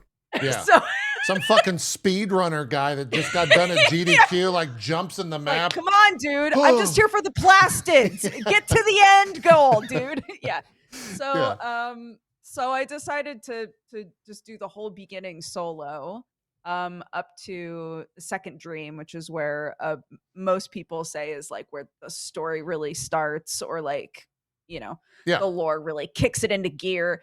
So so I did it solo all the way up to second dream, and it was great. And shout out to the Warframe community, because I had no idea what was going to happen. Like, they are really, really tight-lipped about they're great about the story in that game. I've had while I've played the game on stream, I've had so many people come in like really excited, like, oh, a new Tenno, it's fun. So Warframe, very, very fun. Nice. And the league situation was the league situation. Was that Sam? Dude. How did that start? It wasn't. No. Okay. This was I was making fun of how many people watched Arcane and then played League. Yep. And I know so many people that play League. And then I started watching clips and shorts and things of people playing League. And then I said to Sam, we were in the kitchen, and I was like, Sam, if I wanted to play League, would you play with me? And he was like, absolutely not. Now, what was his response? Like, did he break down crying, or like, absolutely not? Like, what a good guy. Yeah. No, he was like, no, not unless you want our whole relationship ruined. Like, no way. So I was like, okay. So instead, I messaged my very close friend Summer, who also plays a lot of League, and I was like, hey buddy, I'm looking for somebody to play League with me. Would you play League with me? And got the response, oh my god, now? Do you want to play right now? We could play now if you wanted. God, you got the opposite. Yep, you got the other person. Yeah. I got two very differing responses. But I think, and every time I say this, somebody will be like, that sounds like a person who is getting drip fed cocaine. But like, no, it's exactly, no, I've come up with the same situation, like with different people at like, like a Burning Man event. It's like, hey, do you want to smoke this drug with me? Like, no. And then the other people are like, oh, absolutely. Now? Okay, yeah, I'm ready. Let's go. No, because Summer was like, I think you should play ARAM, because then it's not Summoner's Rift. Yeah. It's not as serious, right? Like, people can be serious about it, but like, fuck them, who cares? It's ARAM. ARAM is one lane, for those that don't know. Yeah, all random, all mid. So you're randomized a character. There's only one lane, like, and it's a good way to learn characters, and it's not serious. Yeah, it's really. So I played a bunch of ARAM, and then I realized I saw what happens, right? What happens is you play enough ARAM that there are characters you really like, and then you start getting really fucking annoyed that ARAM won't give you the characters you want. And then you're like, I guess I'll just play Summoner's Rift because then I can choose my character, right? So I was like, man, I'm not getting my Yordles. Where are my Yordles at? So I have played Summoner's Rift now, but only against bots. And I don't really have a desire to play against people. It's wise. So anytime I play, it's like it's wise. It's I'm either not getting the ARAM League of or Legends it's thing. You saying Yordles is like, I wonder if I could go back to TFT and be cool with it. And just be. Is that? Oh my God! You just ruined like, Zeke's life. He's about to go back to TFT. He's downloading it right now. I did nothing else. I was streaming just so I could play TFT afterwards. He was in. I was bad. immediately like, "All right, guys, bye. I'll see you later." No dinner, no nothing. Just like looking up Just builds on TFT. TFT. All right, let's go. Yordle. I was the WoW guy. Yeah. Oh my goodness. Yeah. I played TFT for the first time on Friday, I think. I had played the Dota auto chess, but I had never tried Teamfight Tactics. Yeah. But it was fun. Yeah, I saw Kristen was very excited that you were playing. Kristen, for those that aren't aware, is a community manager on TFT and was definitely a very like, good friend of mine. Yeah. Yes, let's get her in that fucking pipeline. Yeah. When I first started playing League, I got the message like, "Let me know when you play TFT. I would love to hear from you." And so I texted to be like, "Hey, buddy, I started playing TFT," and she was like, that. "I saw your VOD." Exactly like a drug dealer. You said that exactly like a drug dealer. Oh, I know, man. Hey, if you get sick of weed, no pressure. I got a bunch of other stuff, dude. Yeah. Yeah, it's like, I don't want to like push you, but just hit me up. You haven't played since Friday? The pool's not there? I did download it on my phone. Oh, fuck. And I tried what's the like quick fire matches? Wilds? Or Wild Rift? Oh, you're talking about TFT. I don't know what it's On called. I don't play TFT. TFT. Hyper Roll? Hyper Roll. That's it. Yeah. I tried doing a couple matches in Hyper Roll because it's kind of like ARAM where it like automates some of the process. So like in ARAM, you are constantly accruing money. You don't have to be like last hitting everything. You just get money. So it's easier to like get the items you need and stuff. Yeah. And in Hyper Roll, it automates leveling you up.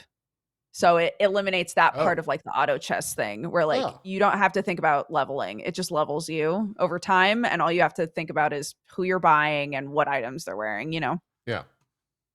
Or no, we're not talking about the game you were watching on stream. That's really confusing some people. No, we're not. Yeah, no, this is Wild's gameplay. I just have up for whatever. Yeah, no. It's because I don't have footage of TFT.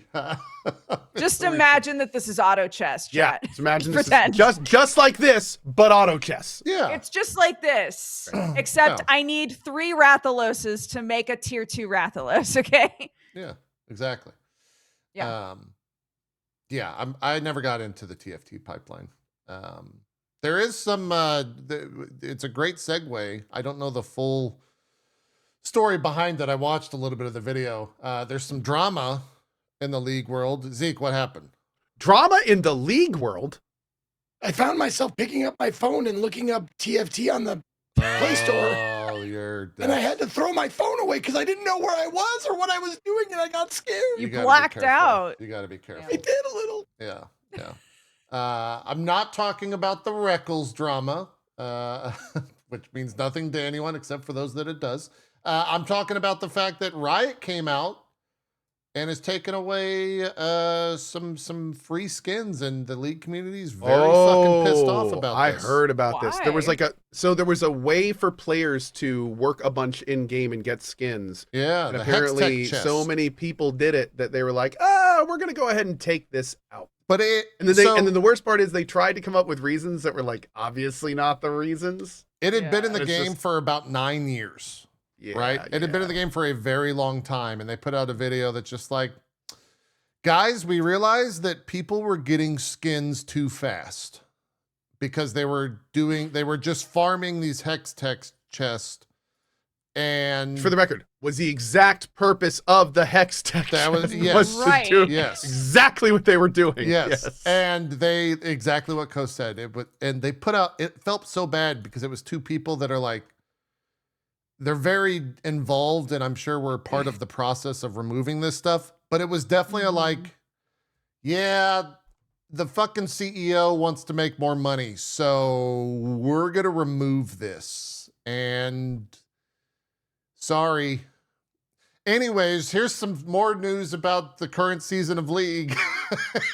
Like it went about as well as you could expect. People are not happy. So hold on. It's been a thing for 9 years. Did it just like have a huge spike recently and they noticed? No, well, they talked that they actually kind of in a, I don't want to say transparent because it was like marketing transparent, kind of like what EA's doing with it was very like marketing transparency, which is not transparency, I think. Which is a different flavor of transparency. Yes, that's a great way to put it. And they were like, yeah, so we don't make that much money. And, you know, like our player base has been pretty like good the past couple of years, but we're making a lot less money. And so we're going to remove this thing. And now you're going to have to buy more skins if you want them. Sorry. My bad. There's, yeah, I mean, it's kind of it's a weird situation because like those are companies that need to make a lot of money. They not only support a lot of people, but there's people that have money in that company that could care less about the game they make. They're just there to make more money. And you got to keep those people happy. So it's like if a game company like that does run into a situation in a live service game where they are no longer making the money they need to, is it okay for them to do things that they need to do to make more money and keep everyone happy? Like, yes. Yeah. I would say the answer to that is yes. But I guess the next question is, how do you go about doing that? Right. Well, maybe that's where they kind of dropped the ball. Like maybe it would have been a lot better, for instance, if they would have said, okay, moving forward, we're going to start restricting the skins you can do over time. We're going to take 5 away this week and 5 away next week. And so get all your time in now if you want to get them. Like, I feel like there would have been ways to do this to not only be transparent, but also actually get like goodwill from the community instead of like, we're taking your toys. Having companies like I don't know. The Warframe guys, like, don't they vault stuff from time to time? Like, yeah, it's a little something they can do with this. I see a lot of people in chat saying you don't ever take away free-to-play things from free-to-play games. But again, you have to, like, nothing matters if the people that are putting money into the project decide they're not making enough to keep putting money into it and the whole thing shuts down. Like, we don't know what's going on behind the snes. We don't know who is in this and at what amounts. So it's like, it's not really fair to say stuff like that. If potentially, like, we could be talking about the reason that they pulled this skin was because behind the scenes, someone was like, if you don't start making more money, like, I'm out. In which case they were like, shit, okay, well, maybe we got to do something right now. Like, we don't know this stuff. So especially if they're being transparent about the fact that they're losing money, which is not generally something you want to say out loud. That's the quiet part. Because that has a lot of other connotations, especially to people who are giving you money. That, like, there's arguments there. Yeah. Things have to be done. So yeah, I don't know. I don't think League is one of those games. I don't think they're bad off enough to the point where they need to start taking free-to-play stuff, but we don't know, man. I mean, these are huge companies with thousands and thousands of people that take lots of money from them every year. So yeah, it's a very like rip the Band-Aid situation off, I feel. And they definitely ripped the Band-Aid off. And like, sure, people are going to be upset and people are upset about it, but in a month's made over time, $1 billion last year. Is that public? I don't, $1 billion something like profit? that. They're insane in terms of actual profit. I don't know the number off the top of my head, but yeah, let's see. That does seem like a lot of money. Yeah. Yeah. It does seem like a lot of money. Do you think it would be a situation where, like, people wouldn't react well if they said the actual honest answer? Like, here's the deal. We're not making enough money according to our projections, so we have to take this away. Do you think that would cause, like, not to pun on it, but riots? Maybe. Yeah, I don't know. Well, the thing is like, at that point, Thanks then for the laugh, Dodger. you're putting forth something that has to be proven. Because especially like if it's the kind of thing where they were public about making $1.2 billion last year, it's real tough to then sell. Our company is not making enough money in any degree. Like I wasn't aware they were public with that number. That kind of does change things a little bit. In fact, if anything, I think they should have been more transparent about exactly why that feature needed to go when they made $1.2 billion last year. Right. Like that is a discrepancy and that understandably makes people angry. Yeah. So yeah, I don't know any of the financials. I was even just Googling it, and it's all over the place in terms of just numbers being thrown out. So Riot also this is coming from Zaven in my channel here. Riot recently also laid off a bunch of experienced character design artists to apparently rehire new and cheaper ones. Is that also a big thing? Lord, well, man. I don't know. I know that like skin quality has been a conversation in that game for quite some time. Skin quality. Yeah, like the quality of the skins. That Just like they're not good. Yeah, that people were a little bit upset. Then there was the drama of the $500 like RE skin a couple months back. Yeah. There's a bunch of stuff around all of that. That's a lot of that stuff I honestly just don't know about anymore. And so some longer term Riot people that have been following this a lot closer than me over the years. The whole situation was actually caused by Riot themselves. They started releasing gacha skins and $2 to $3 premium skins, and the quality wasn't equal to the $25 skins they released years ago. It wasn't the chest losing the money, it's the bad quality and the style of the new skins. So maybe this is more of like I was thinking this was more of a like red alert, we need to do something kind of thing, but it sounds like this is something that's been potentially coming for a while due to man. No, it's Dota. This is a messy situation. Not Dota, it's Dota. Duda. That's Duda. I've been playing Duda since it was a map in Warcraft 3. So I don't know what you're talking about. What? Boo, stinky. Let's move on. That's just Hey, Dodger, do you want to just go to a diner 3M? I do. I daydream about it all the time. They don't have them here. Man. They don't have diners in England? They don't have diners in England. What the fuck do you I heard do? everything closes super early in England, and it's ridiculous. Not the chicken shops. Chicken shops are open because they're like, the second somebody's drunk, they're going to be in here, baby. They don't close. Oh, okay. But there aren't diners. No, I daydream about diners. Anyways. Huh. Okay. No diners in England. What is a chicken shop? Fieri would is that have just a shop that sells there? chicken? It's like a fried chicken place. Oh, it's just fried chicken. Or like a kebab shop. You have 24-hour fried chicken? All I know is, I didn't know this was a thing. Apparently, y'all eat a lot of taters over there. Yeah. Like I have apparently found myself in the tater side of TikTok, and apparently they just have like stalls on the road with giant, and they just put like so much cheese on it that'll give you a heart attack, and then like beans, and they just sell it. Yeah, what like, are those called? Hold on. They have a special name to it, don't they? What, a jacket potato? Is jacket potato. Yes. Jacket potato. Jacket We potato. don't do that here. Potato. No, but we don't do that. We do a baked potato with toppings. No, like baked potato stalls. We don't do that here. No, we don't call it jacket They have entire potatoes. shops for these things there. That's true. There are just jacket potato places here. That's true. Dude, that's wild. I've had this exact conversation with Strippin. They actually, I heard the Jack and Tater guys just bought all the diners and turned them into Jack and Tater places. That's all it is. No. Yeah, that's it. They took down Big Diner with Big Tater. There you go. It's true. Terrible. It's true.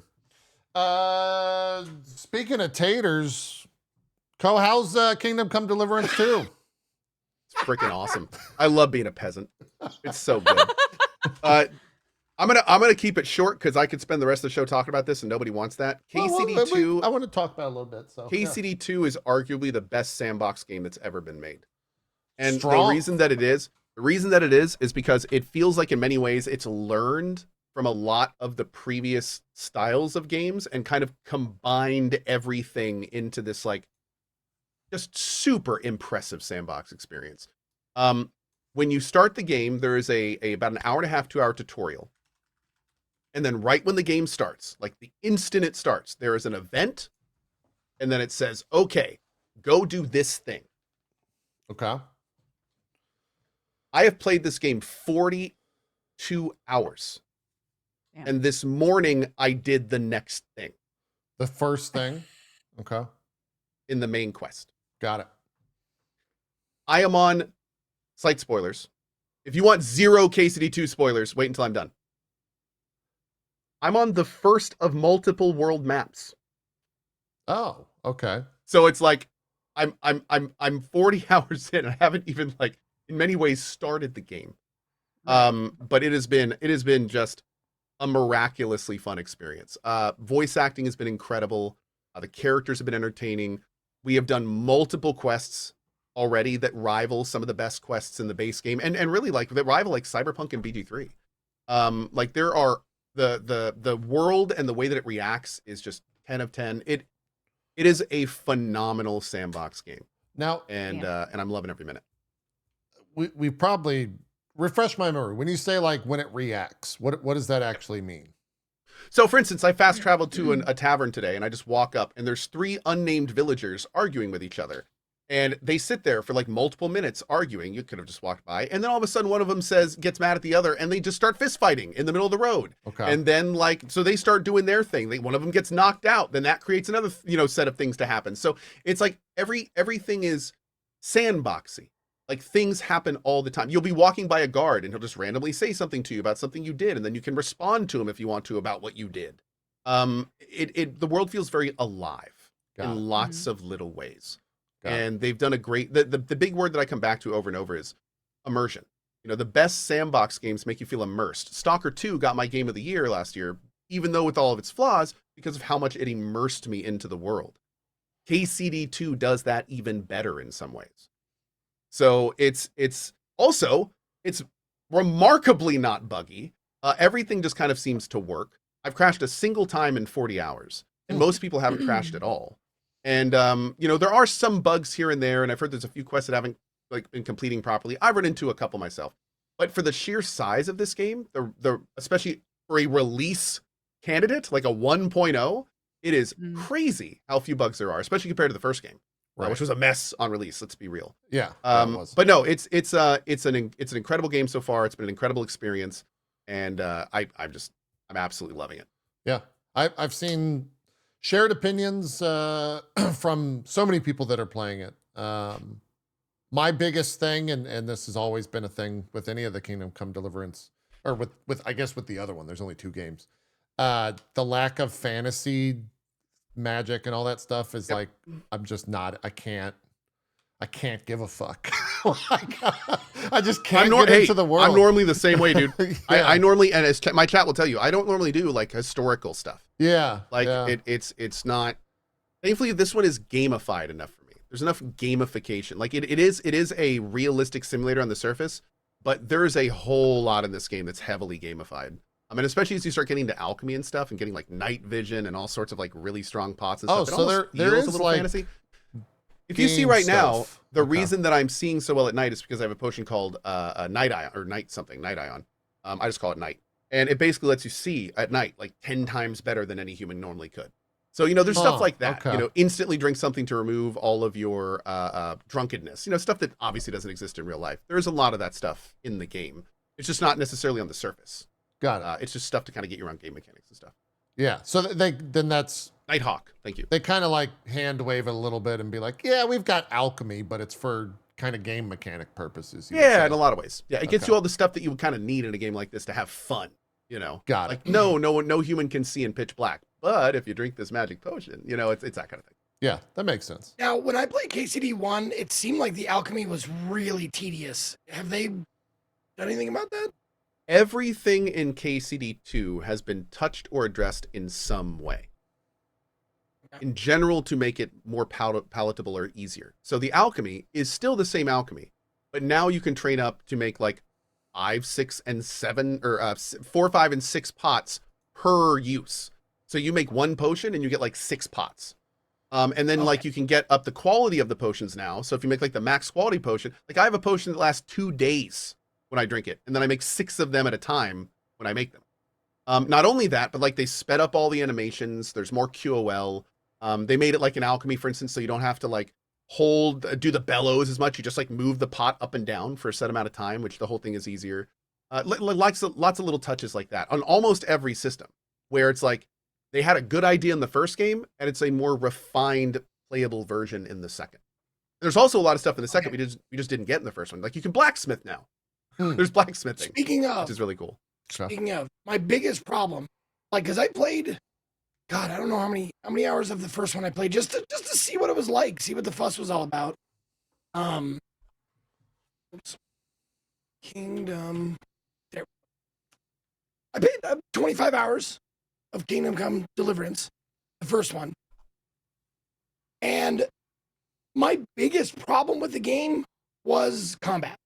It was just the jank, and it wasn't satisfying. So like I looked for the quickest and cheapest and most gamified way to win fights, rather than actually using their systems. I wanted to work around their systems. Yes. What does it feel like now? So especially at the beginning of KCD1, you kind of had to do that. They really wanted you to feel weak, and they really leaned into that. The KCD1 combat system is a blueprint for the KCD2 combat system. And the KCD2 combat system has been remarkably streamlined. You don't have 5 directions anymore. You have 4. And the bottom direction is actually a stab. So there's no more like stab, right click. Everything for the combat system is done on the mouse now. There's no more Q and other random stuff. You can dodge and stuff with spacebar, but like now it's only like every time you right click, you can block. You have to then left click to attack. They've taken out master strikes in their traditional sense. So every fight doesn't just evolve down to waiting to right click at the right time. Now there's like a whole, like you have to be on the opposite side and attack when they're attacking, and really challenging people will move around quickly. So it's hard to do. The TLDR here, before I go into this, because I could talk about the combat system for 20 minutes. It is easier. It is more streamlined, and it is far more intuitive.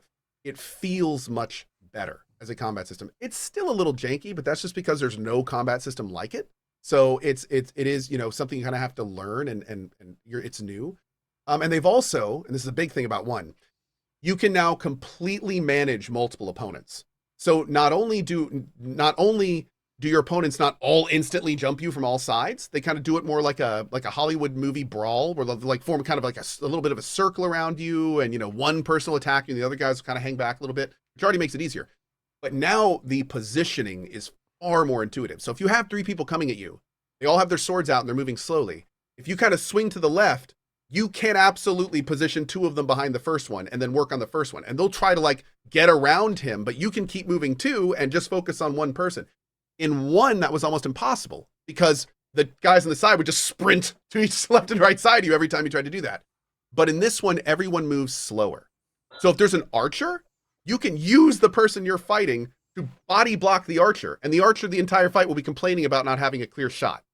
So it's stuff like that. It's far more intuitively realistic and less just all these guys are more powerful than you and you will die kind of thing.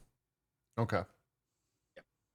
I find the combat system in 2 superior in almost every way to the first game. Could an argument be made that the combat clicked for you because you played 1?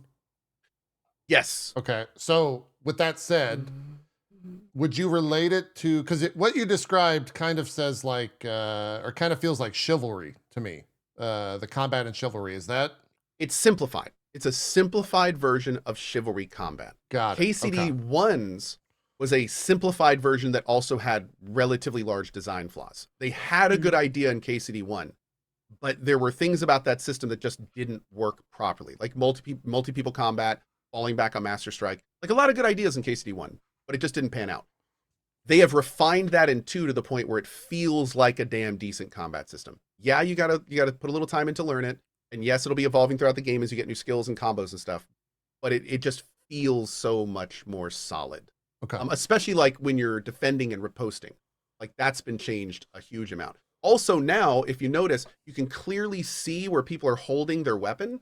And there's this whole new system where like if you attack on the side they aren't holding their weapon, then you have higher chances of starting combos. You've got perks that play into that. So there's far more, even though it's streamlined, there's more advanced things you can do in it given the nature of the system, which is really nice. Cool. Okay. Let me ask you another like selfish question. Fighting out, all sorts of stuff. Yeah. Can is melee, learning melee, is it a must? Or can you like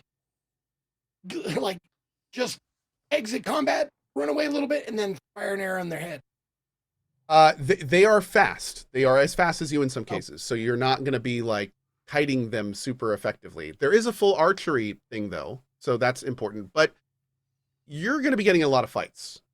Like there's a lot of fights. Like you're going to need to learn the combat system to some degree. You cannot talk your way out of every fight. Not that I've seen. So yeah, you're going to want to get to know the combat system. Cool.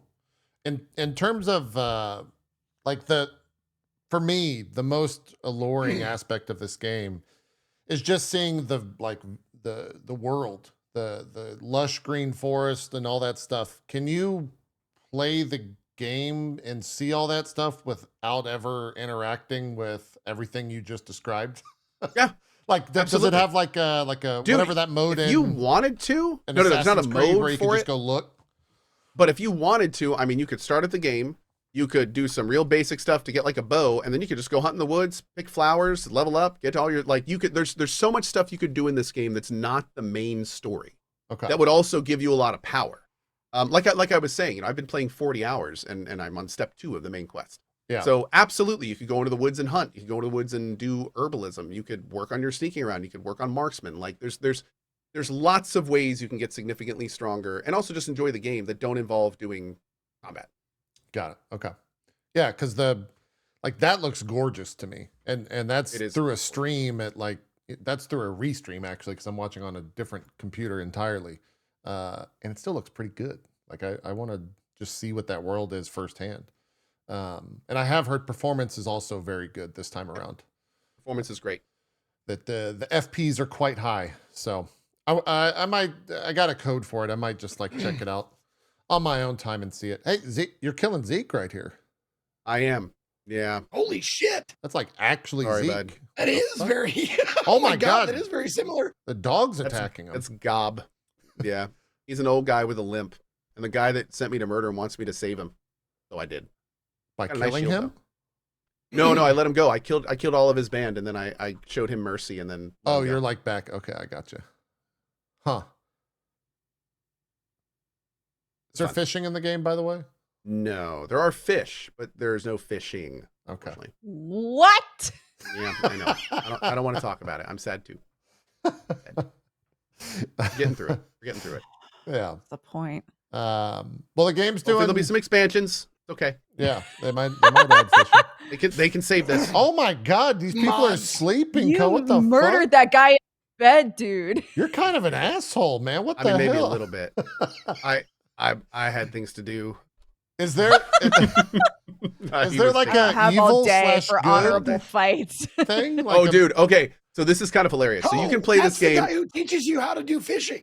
And you killed him. That's why I don't even want. No. Oh, it hurts. There are so many different ways to play this game, and I am playing it from a 100% white knight completionist perspective, right? But most streamers are playing the opposite. You can. This is a game that caters to murder hoboing, and it's hilarious how many people come into this, into my playthrough and are just like, "You can talk to that guy." I remember at one point I was doing this event today, and you talk to this woman, and then you go out the back door of this little wedding thing, and you talk to her a little bit more, and then you come in and dance with her, and that was the end of the whole thing. And I was like, oh, that's kind of nice. And then someone in his chat was like, wait, the streamer I watched, when he went out back with her, he just murdered her. I was like, oh, you can do that. Wow. Like, yeah, they walked back to the wedding and got drunk. It's like, oh. Well, that's a way you can play. That's absolutely the world of KCD. Look at that. Huh. So, needless to say, you can really do whatever you want in this game. You can just it's the way the sandbox is set up to allow, kind of like BD3 in a lot of ways. The sandbox is set up to allow ridiculous things to just happen and the game to continue around them. Cool. So I know Tangent, friend of the channel and friend of the show. He's doing a murder hobo run, but his murder hobo just pissed off everyone and doesn't understand why everyone attacks him.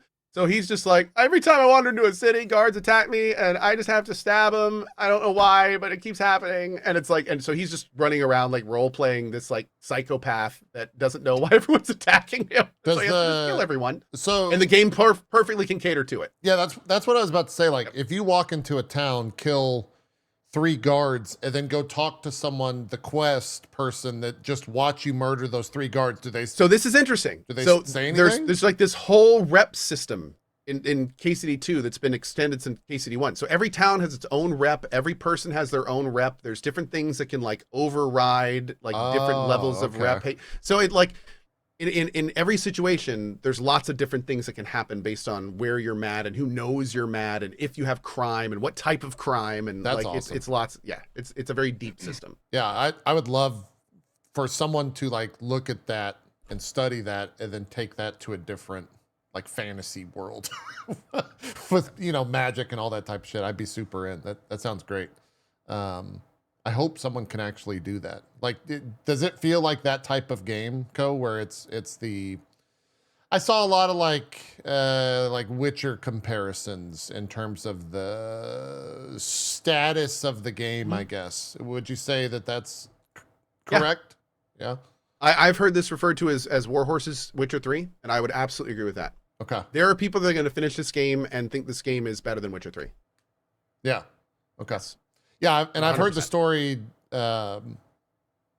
while it is, you know, like true to life in that sense, it's also very, very, very good and very moving. The duality of Twitch chat.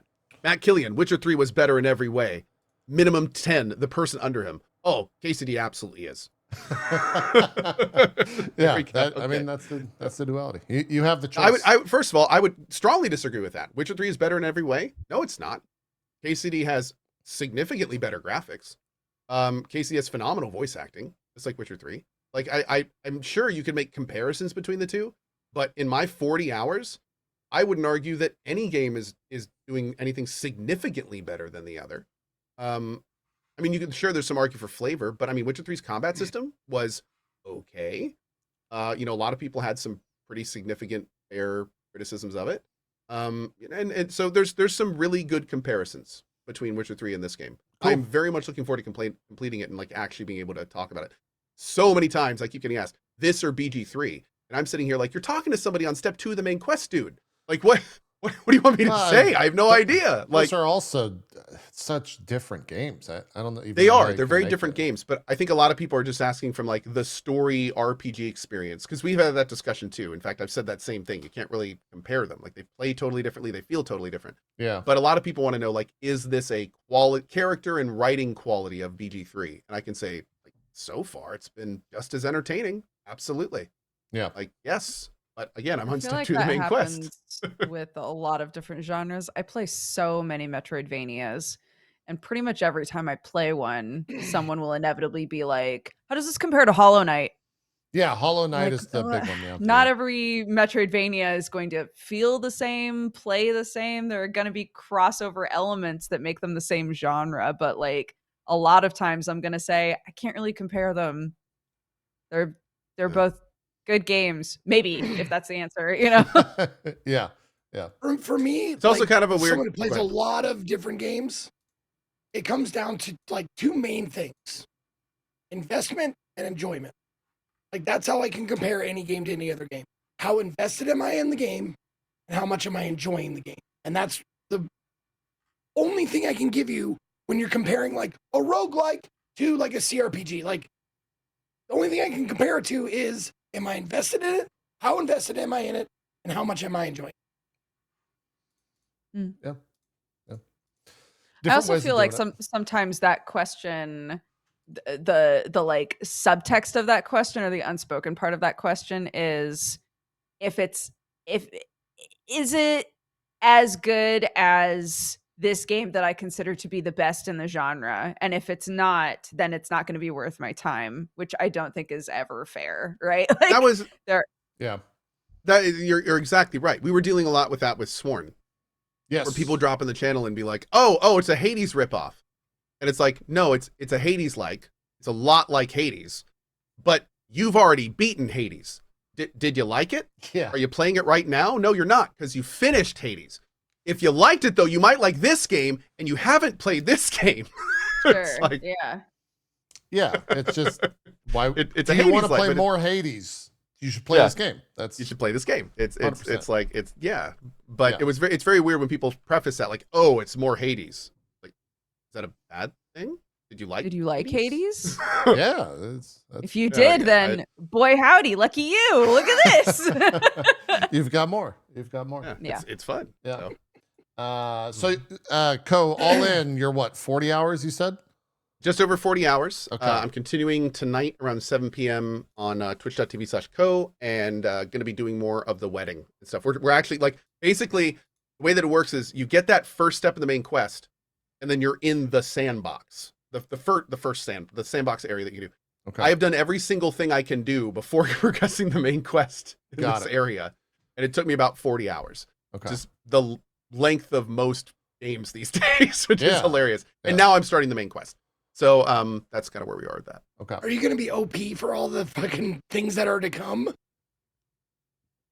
Yes. That's Co's are power you- fantasy, man. Hey, if are Co you- That's, likes dude, that, that's a Do sandbox you like game. this? Yeah. Because that's valid. if Co That's wants why it, I that's play all you sandbox want. games, dude. Yeah. This is one of the reasons I play games like this. One of the reasons I love games like this is because you can do so much side stuff and become like the actual superhero and then just have fun with it. I love it. I love Dude, no, going I'm to the with you, main. man. That's how I played Dude, Oblivion, Morrowind, Skyrim. I went Yeah. I went all to, the like- side shit, and then I did the main quest, and I was just like, "You're dead." I went to like the main event, right, for the main quest, and already gotten like a bunch of speech checks and all these high level checks, and every one of them like just like boop, boop, 100%, 100%. Like, let's see all the best options, and that feels great. Yeah. Because Now you you're know, speaking my like- language with You know, like the speech checks. 40 hours that you just did, like all of that culminates to like this awesome, like pristine experience of like nailing all the checks and kicking all the guys' the combat arena's asses and winning at all the dice games because you have the awesome dice set. So like that's a good feeling. I chase that dragon in these Yeah. games for sure. Totally valid way to play. I've heard the well, I won't say how long I've heard the game is, but I've heard you're going to be playing for a while, Co. Yep. I especially at the way that I'm playing the game Yeah. is going to take me a while, which is unfortunate because there's no way I'm going to finish it before Avowed, and I'm probably not going to finish it before Wild. So it's like, and I'm definitely not going to finish it before Yakuza. So it's Yeah, you're it's going to be gonna- juggling it's gonna be a games. Well, Yep. and then you're doing Be this whole juggling some games. vacation thing that I don't Yep. know where that came Yep. from, but yeah, you're kind of screwed. thing. Yeah, Or you have a lot of games to play, which is a great place. I to do. be. I mean, That's a good I'm place to basically be. planning on I've already kind of made it public that I'm not going to do Yakuza. Like when it comes out, I'm going to do my hopefully couple hour sponsored stuff if that all happens, and then probably put it down until I can actually focus on it because I know I'm going to want to focus on that game, and I also know from the looks of it, that game looks dumb fun. Like, oh god, that game looks fun. I can't play more than 2 hours. It's going to screw everything up. Yeah. So and I still haven't figured out what I'm going to do with Wilds. Wilds depends on how long Avowed is. Like if they're right about Avowed being like She in 30 that to interview, 40 she said 30 to 40. Yeah. 30 to 40 hours for a full run. Mhm. So it's like, if that's the case, we could bang that out in 4 or 5 days, you know? Yep. So I'm going to give Avowed a full day. I leave on the 14th. I'm going to play Avowed all day on the 13th, beginning to end, like 8 to 10 hours. And I'm going to go away for a weekend. And then when I come back, I'm going to decide, like, do I want to like finish Avowed, like just do Avowed for a few days and then focus on KCD 200% until Wilds, or like, do I want to do half days? Like, I don't know yet. We'll see. Yeah.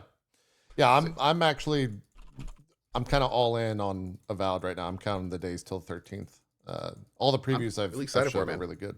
Look, ready to dive into an RPG after all the rivals and competitiveness that I've been playing. I'm just looking to vibe the fuck out in the world. And Avowed looking like that's going to be the one. So, Dodger, yes, you got your hand up. Please, what would you like to, ask? I was about to say that I'm gonna need to be going at the half hour. I was gonna mark. say so we've I was got about wondering 20 if I minutes. could pitch you guys a couple of games before Yes, I fly please. away. That is why I was going to you. What do you got? So I played all of Ender Magnolia. I don't know if you guys have talked about that game yet at all. Haven't heard of it. Have not heard of it. Did you guys play Ender Lilies? That was the first one. Zeke, did you I think play I did. Ender? Okay. Zeke's gonna be the So- go-to guy here. Yeah, Zeke's going to be your go-to guy. Fantastic. Yeah, So I played Ender Lilies- 7.5 hours of Ender Lilies. Fantastic. So Ender Lilies was a great game. It's Apparently a it's free on Prime right now, by the way. Metroidvania that is free on Prime right now. Yes. Oh. Ender Magnolia is the follow-up game that just got released, and it is fantastic. If you liked Ender Lilies, it is like a better version of Ender Lilies in pretty much every way.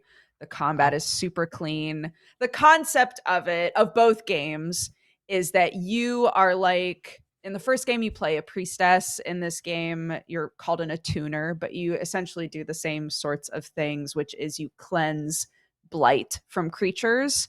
And then those creatures within the story might choose to fight for you. So the mechanics are all based around the idea of you getting into scraps, but you personally aren't the one fighting. The creatures that are like joining you on your adventure are the ones fighting for you. So your loadout is you choosing 4 different creatures, monsters, whatever. In this game it's homunculi. That all have different fighting styles, and you can choose how you want to go into like different battles and things. Okay. It's fantastic. Absolutely gorgeous game. The first one, I think was really pretty and really nice, and had a really interesting like direction that they were going with their mechanics. And they really just said, okay, let's do that, but like way better. So, Enter Magnolia turned out fantastic. I 100% did it. Got both endings. It's great. I highly recommend it. Okay, but how does it compare to Hollow Knight? Yeah, what would you? That's exactly. How what does I it was gonna compare to ask. Hollow them? Knight? If you had to choose That's the only between game I like of this this or kind. Hollow Knight, what would you choose? Right. If I was going to earnestly answer that question, vastly different mechanics, and not as much content. Hollow Knight has a ton of content. Yeah. So much like if you were somebody who played a ton of Binding of Isaac and then saw someone playing a rogue game and said, how does this compare to Binding of Isaac? You would say it's hard to compare them because Binding of Isaac has so much fucking shit to do in it, right? But it's great. Cool. If you're really into Metroidvanias, the exploration aspect of Metroidvanias, if you really like the whole process of like, I'm going to find everything on this map, I'm going to reveal every secret, whatever, right? Yeah. Both of these games are really good for that because they have this lovely quality of life thing that I am so into, which is that every room you go into, if you've found everything on the map, it'll change color, which apparently is also a Resident Evil thing. That's a Metroid thing, right? Is it? I don't remember that happening in Metroid. Was that a Metroid thing? Yeah, they would go from pink to blue or blue to pink. Blue. Yeah. Fantastic. It's that. They do that. That is the best. Dude, that is the best. I love that stuff. And it's great. Mindlessly something. walking around, yeah. In the rooms that you aren't complete with, does it give you any kind of hint as to what you haven't done? No. So when you've been in that room and you move on to the next room, it'll be gray if you didn't find everything. If you've only been in part of the room, so say like you don't have an ability, you don't have a double jump yet, so you weren't able to get high enough in the room, the top part of the room will be like grayed out. That, that sort of a thing. Gotcha. No, but you know that if you just go back to that room and spend a little time in there, once you have all of the abilities and everything, that you'll be able to find what you're looking for, Okay.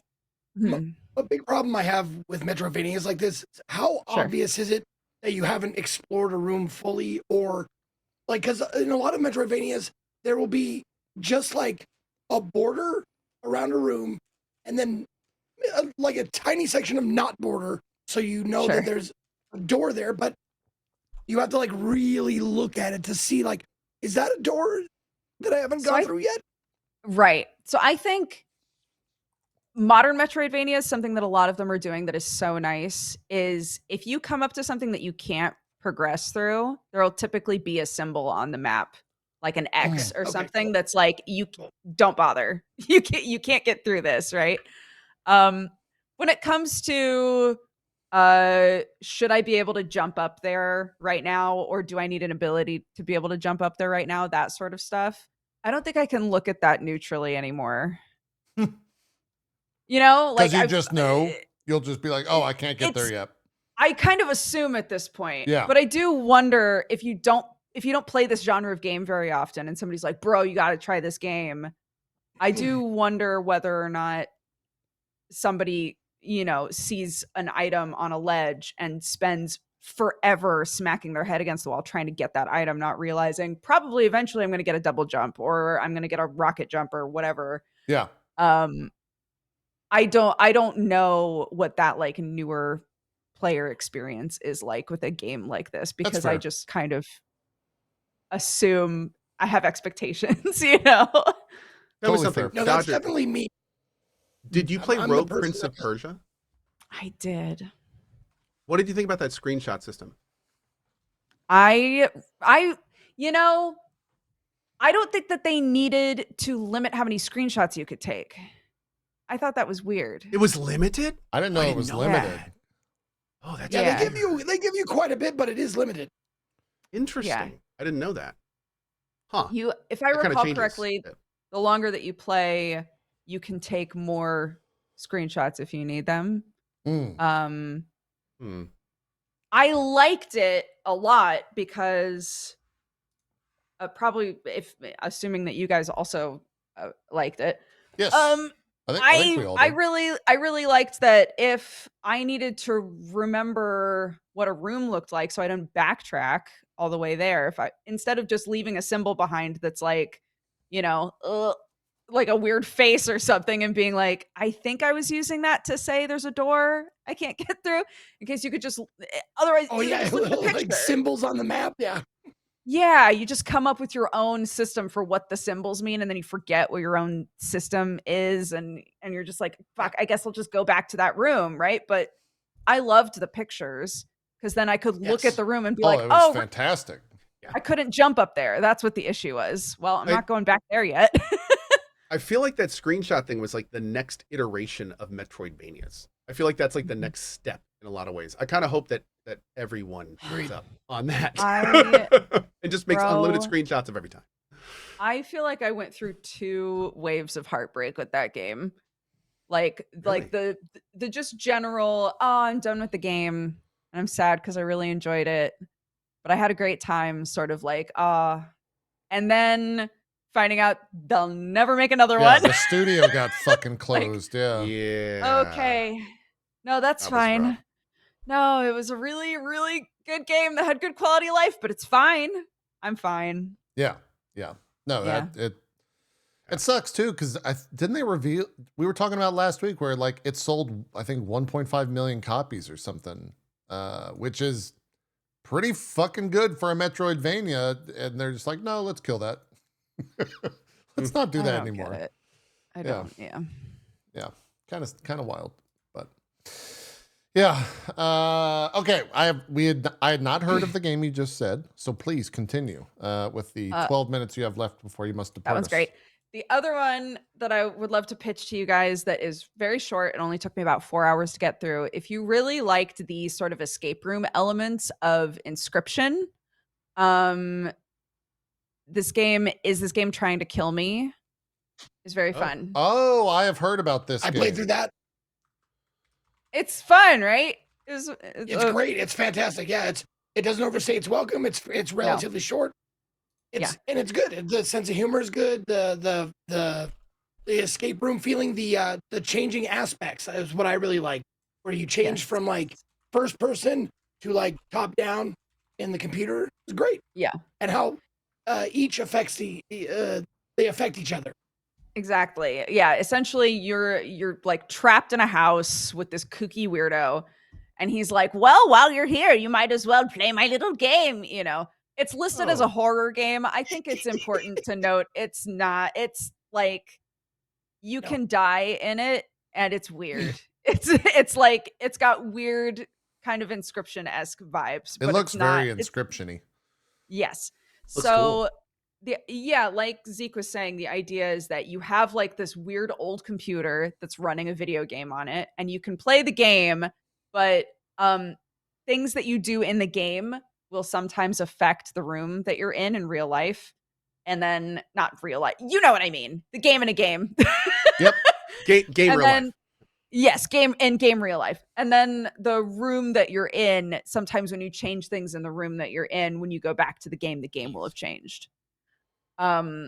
So you're juggling both. You're solving puzzles with both elements in mind. And yeah, again, it was only 4 hours. It had, I think, 3 endings. And it was very fun. Nice. I liked it a lot. I played the demo and was really excited to play the full thing, and I was kind of delighted with how short it was, to be honest. Yeah. It's on sale right now. I'm trying to think of a game that is it came out recently within the past year or two, and it's similar. And Tormenture, that's what it was. Did you have a chance to check out Tormenture? It's Torment. Let me look. No, Man, I don't think I so. thought when you were first describing the game, I thought you were going to be talking about that. There's that game with the mansion and the different rooms that have puzzles in them. I think it's called Blue something that's coming out soon. Yes. Dude, I played the demo of that. Blueprints. And fell instantly in love with that game. Oh, I am I so cannot wait excited for about that that game. Yes. Yeah. Man, I am. No, but Tormenture is a similar kind of Thanks, Jack. it has Atari graphics, but it switches between you playing the Atari-esque game to like you being a kid in your room in the real world, and it's more creepy. Like it leans on the horror element a little bit more, or a lot more than is this game trying to kill me? But it definitely has that switching and affecting the game and the real life. It has that element to it. I played through it, and it's relatively short too. I think I finished it 6.5 hours, something like that, 7.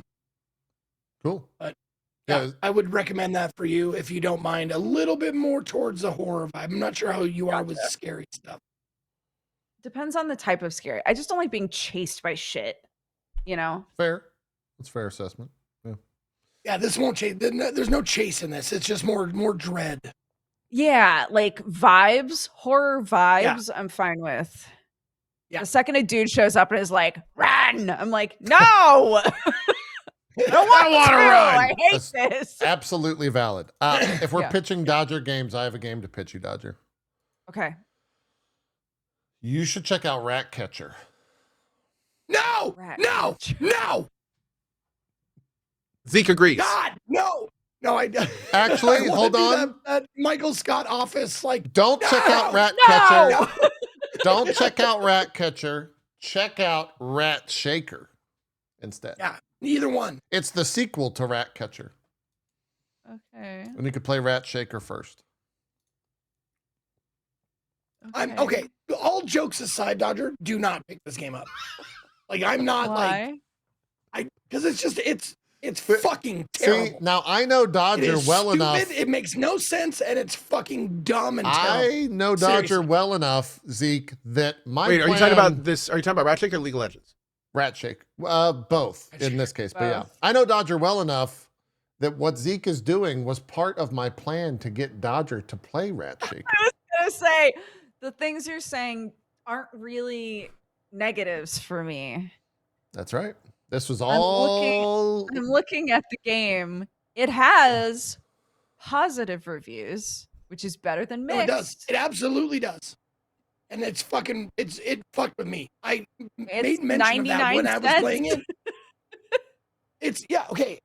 Here's the good qualities of Rat Shaker. It's priced right at $1. Actually, it's probably priced too high, but it's only $1.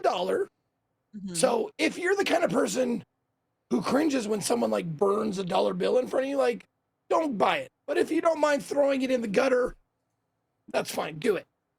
It's also relatively short if you want to 100% it, which I did. And it's, in order to 100% it, you're going to need a little bit of help because, like I said, nothing in the game makes any sense at all. It's very well thought out. It's boring to start. Boring is really, it's in the eye of the beholder. Some might even say the eye of the rat. So I'm just saying you should check out Rat Shaker, Dodger. Maybe I will. Yeah. Might Yeah, be. you should. I heard it Nah, you goes know what? great He made me come around. when you're playing. Go the ahead and stream. check it out. Yep. I was gonna say I heard it's a great game to play when you're playing Steam Deck in the tub, waiting for your Tub Grub. Yep. You got a little chicken Alfredo on the way. You're shaking a little rat, if you know what I'm saying. And Can life be better? I propose it cannot. That's, we're gonna. No, clip it's this one of those part. things you keep wishing will get better and it doesn't. And I think the reason why I'm so angry about it is because I don't like the feeling of being duped. And JP duped me into playing this because he's suggested games where he's like, you must play this. And usually I'm like, that was great. Good suggestion, JP. And then he was like, dude, you got to play this. And I was like, oh, really? Okay. It starts out as like, oh, it's weird. It's funny. It's Rat shaker. The vibes were off. And then it's just unhappiness and pain. That's really And what now I go he'll for. never was in my chat. Again. Yeah. One of the devs for the game was in my chat, and he was the one who told me how to, like, I'm missing one achievement for this game. You want to tell me how to get it? He's like, yep. And he told me, and I wanted to, like, give him, like, a purple nurple for doing it. Yeah.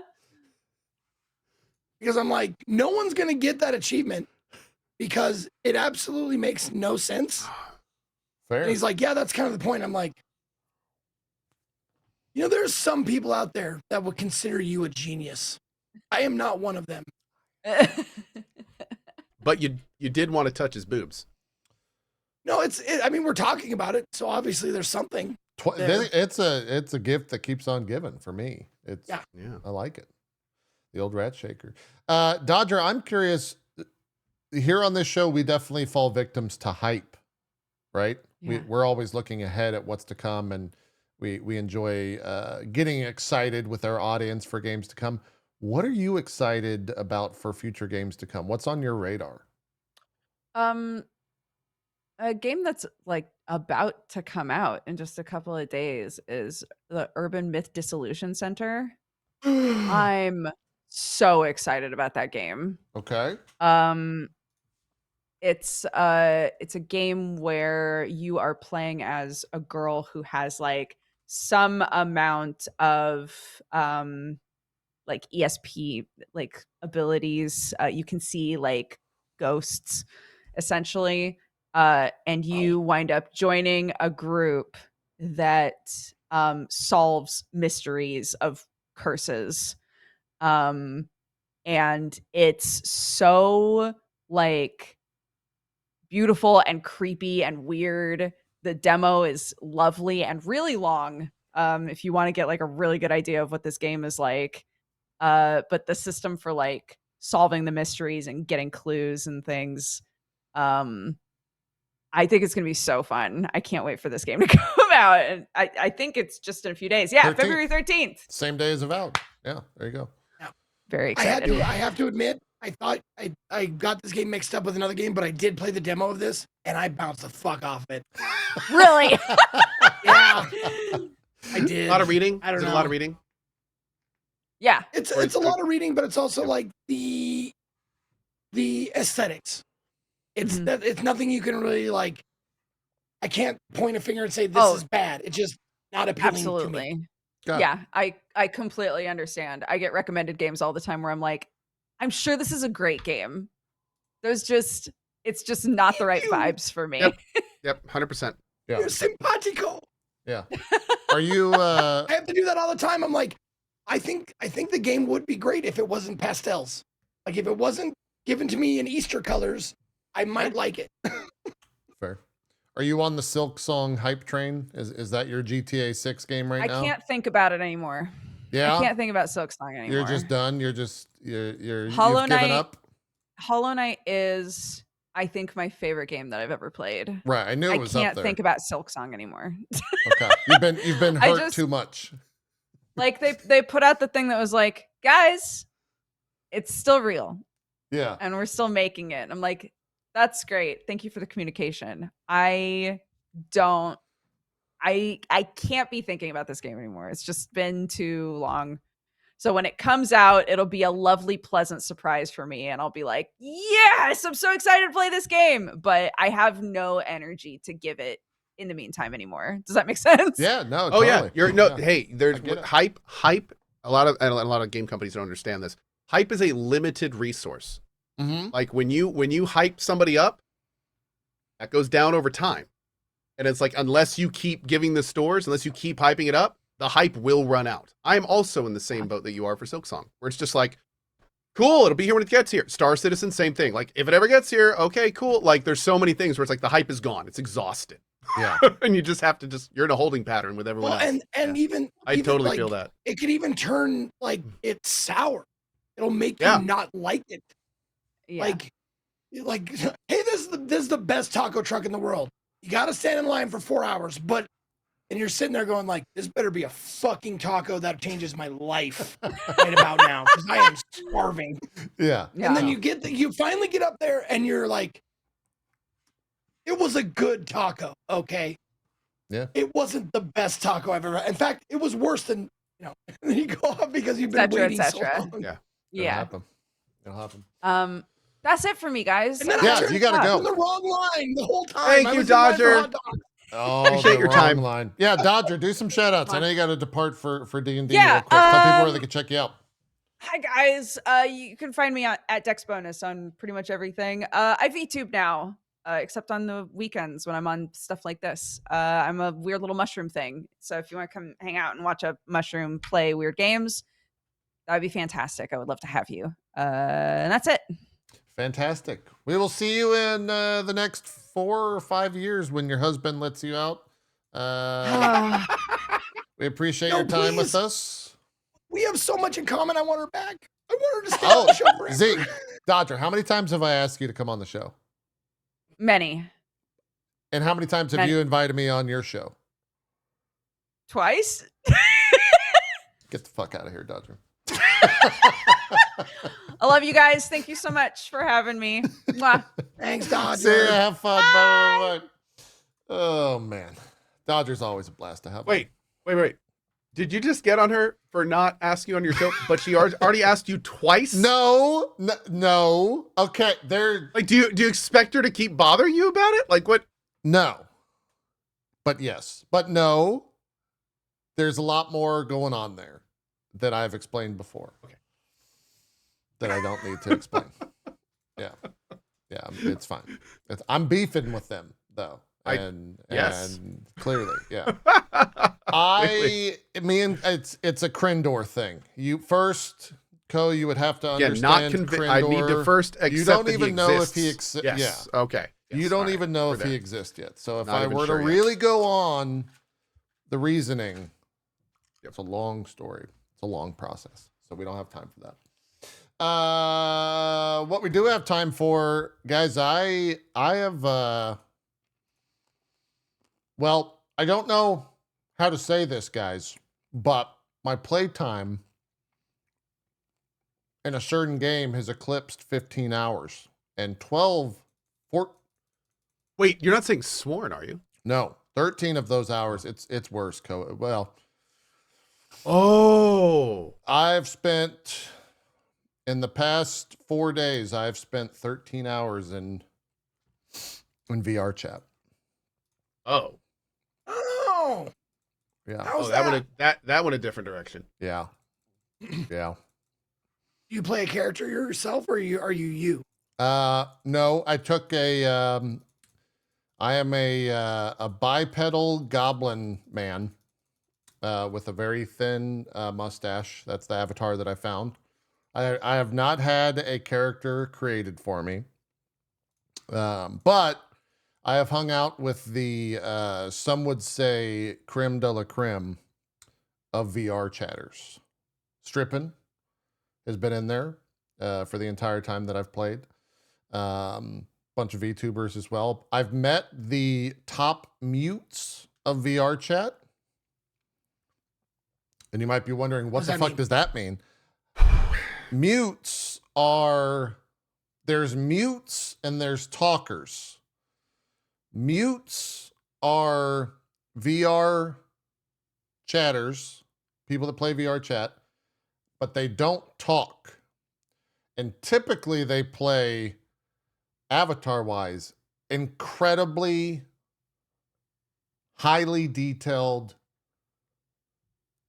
anime girls. Okay? They are very detailed. It is a very wild thing when you encounter your first, at least when I encountered my first high-end Mika Moonlight. I was taken aback. I really was. These people have full body trackers. He's gone, chat. He's gone.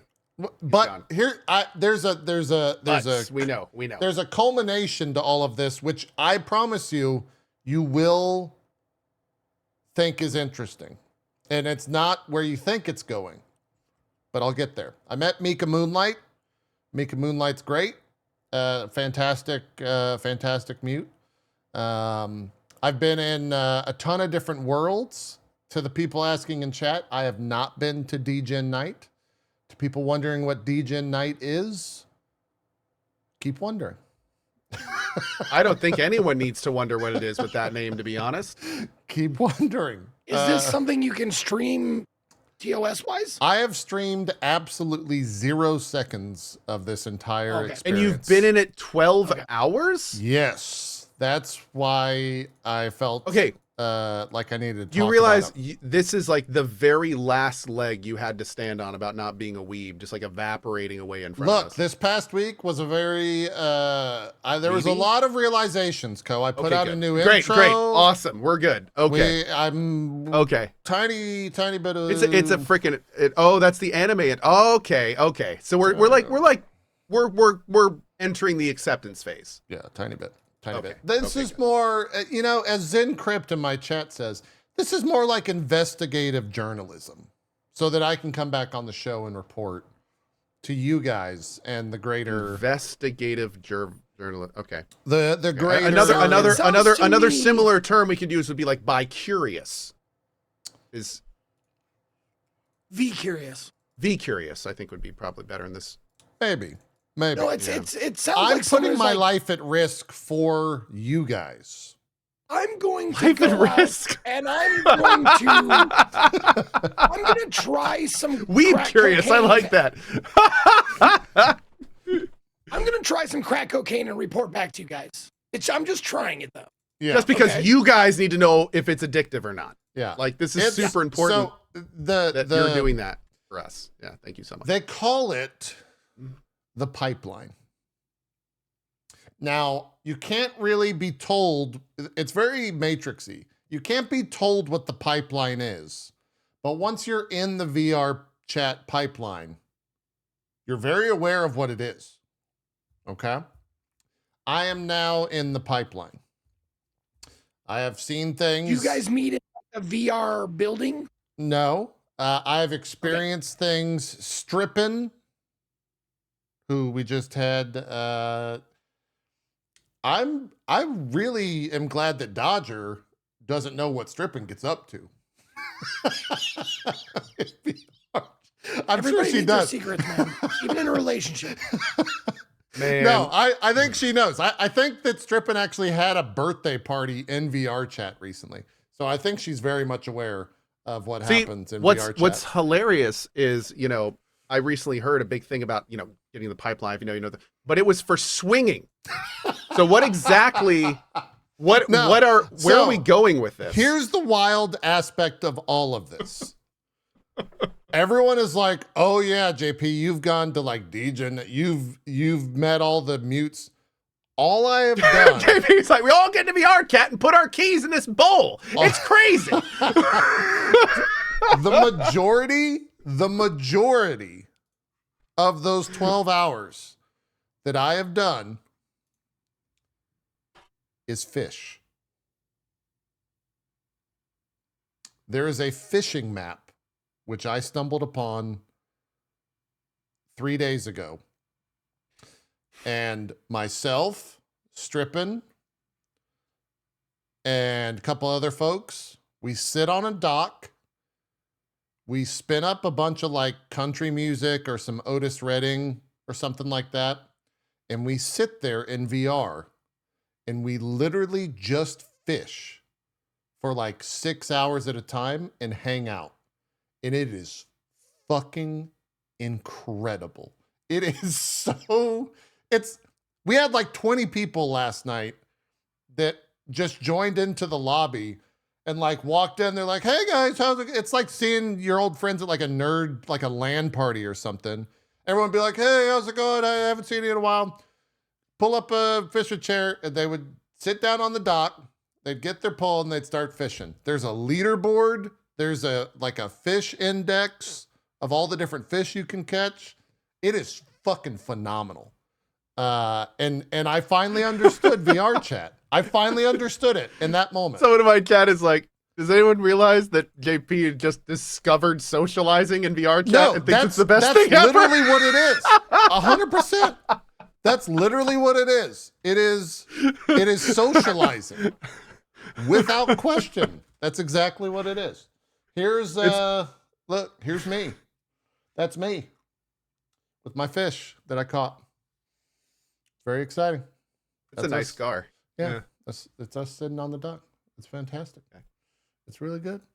It's I forget what this is called. Last night I caught a super rare fish. It's my biggest fish. No one has beaten it yet.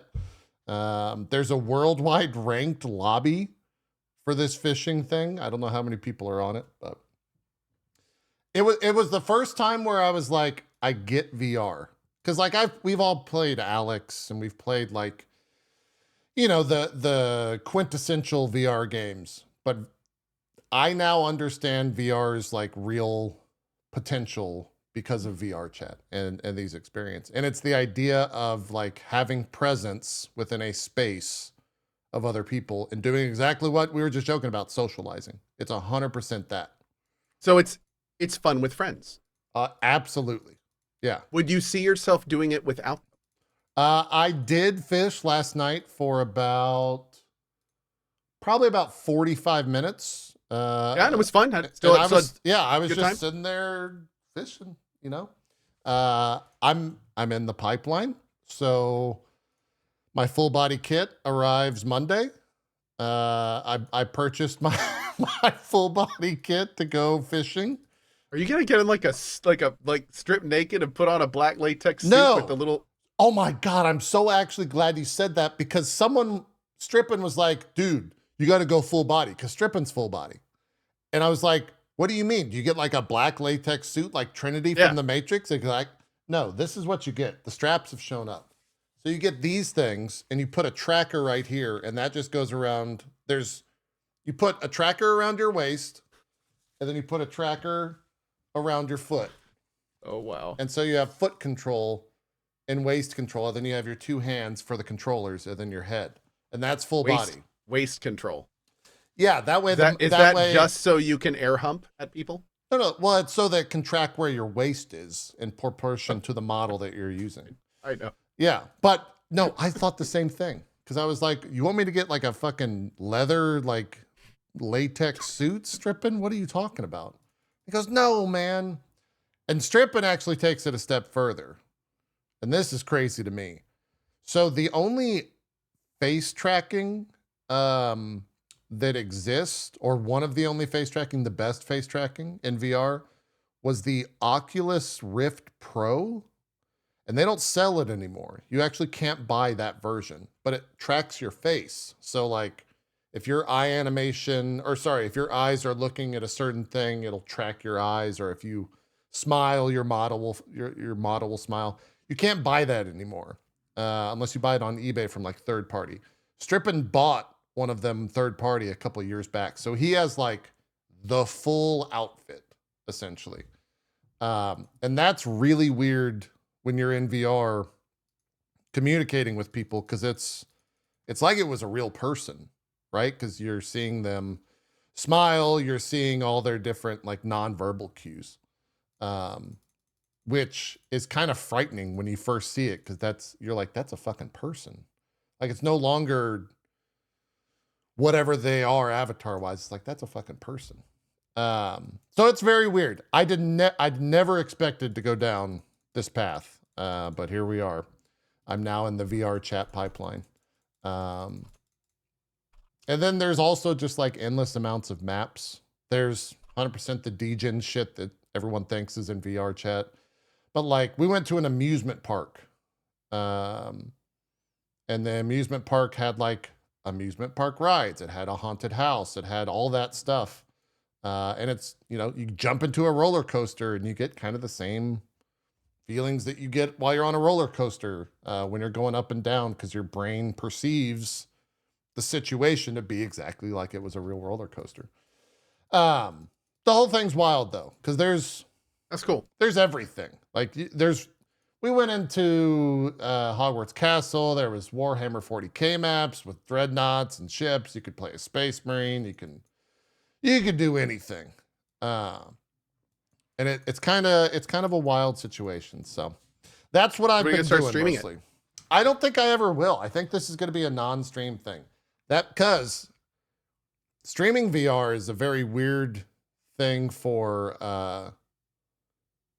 like when you go into the VRChat section, your channel is actually, there's like content restrictions on your channel that are lifted, if that makes sense. You can get away with more things than you normally can while in the VRChat category on Twitch, which is really weird. Yeah. Lawman, who's a friend of Strippin' and I's, he actually got banned because he had 2 mutes on his stream that while he was playing WoW were dancing. And he wasn't in the VR chat category, so they banned his channel for 24 hours or something like that. Because the model was too lewd to be in the World of Warcraft section. So very, very weird situation, but it's been fun. It's been fun. I'm VR, the kit shows up tomorrow. The trackers show up tomorrow, and then we'll see what full body is all about. I don't know what that point is going to be. Strippin tells me it's better to just experience that rather than being half body. You actually get made fun of if you're like on the desktop client or you're in a half body by like the I guess the high end not VTubers, the high end VR chatters that walk around. They'll be like, "Oh, he's a desktop user." That type of shit. There's a hierarchy, I suppose, but yeah, it's a wild thing. Zeke, what's going on with you? You were looking things up? Yeah, desky. They call it a desky. There's a bunch of weird terms. Nothing? What happened? No, you good? Are you okay? Do you want to go on a tour? Are you sure? You want to go fishing? No? Zeke's gone nonverbal, guys. No,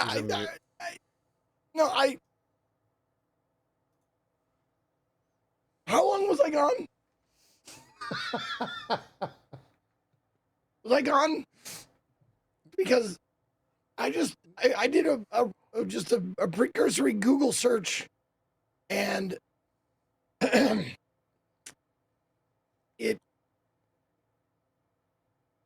you ever open up a door at a party and realize this is not the room you want to be in?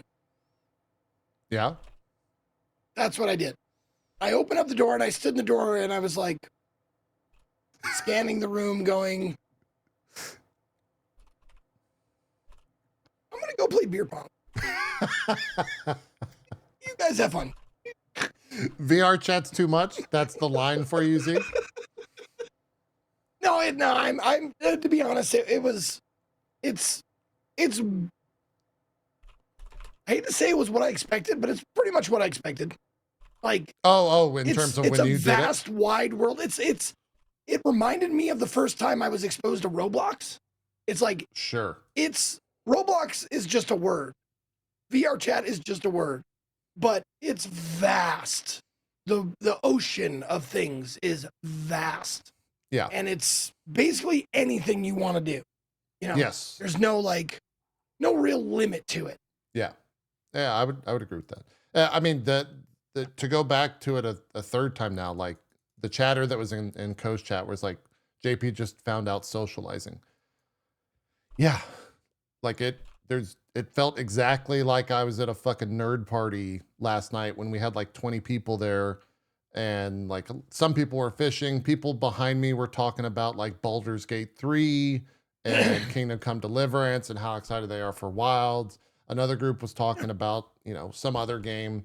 I was just like, all right, this is kind of nice. It's kind of chill. That all being said, this is a very curated experience. If you're wanting to get into VRChat, you would have to probably go to public lobbies unless you have someone to show you around. And that's a whole fucking different ball game.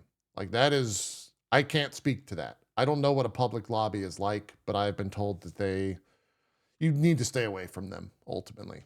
Don't go into public lobbies. That's where you get in trouble, ultimately, is what I was told. So yeah, probably not a similar or good experience to what I had for all the reasons you can think of. But yeah, that's where I've been the past couple of days. That and Wilds. I haven't really been playing much else. So kind of just waiting for Avowed and then the full release of Wilds after that. Zeke, you've been doing some more CD-Rom-a-thon. CD-Rom-a-thon is over, right? Yeah, officially. It officially ended yesterday. But I do have 2 days before I go on vacation. So what I'm going to do with those 2 days is sort of kind of extend CD-Rom-a-thon.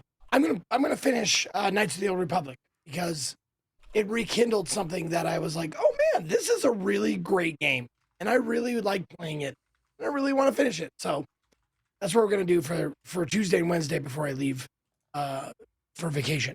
Yeah, right. You're also officially leaving. the last day that people could vote or send me stuff. Well, I mean, you can send me stuff year round, but like the last day anything was, you know, up for audience decision was finished. And I played Fear again for the first time in 20 years. And man, that game still holds up. That's a fucking great game. Yeah. Yeah. I mean, it's a classic ultimately. Yeah. So I don't, the other ones though, I'm not super. I think the first one was fine.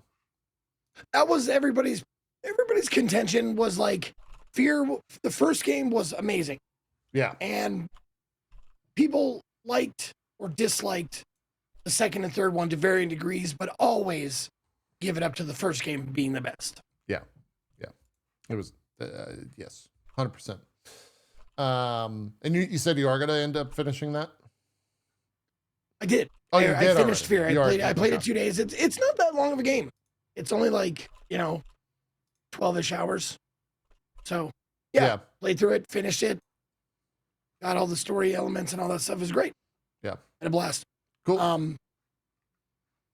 Yeah, but I mean, I'm playing Sworn now. Like it's my, that's your since go-to? I finally finished like I Am Your Beast was a game that was on my top 10 of this year.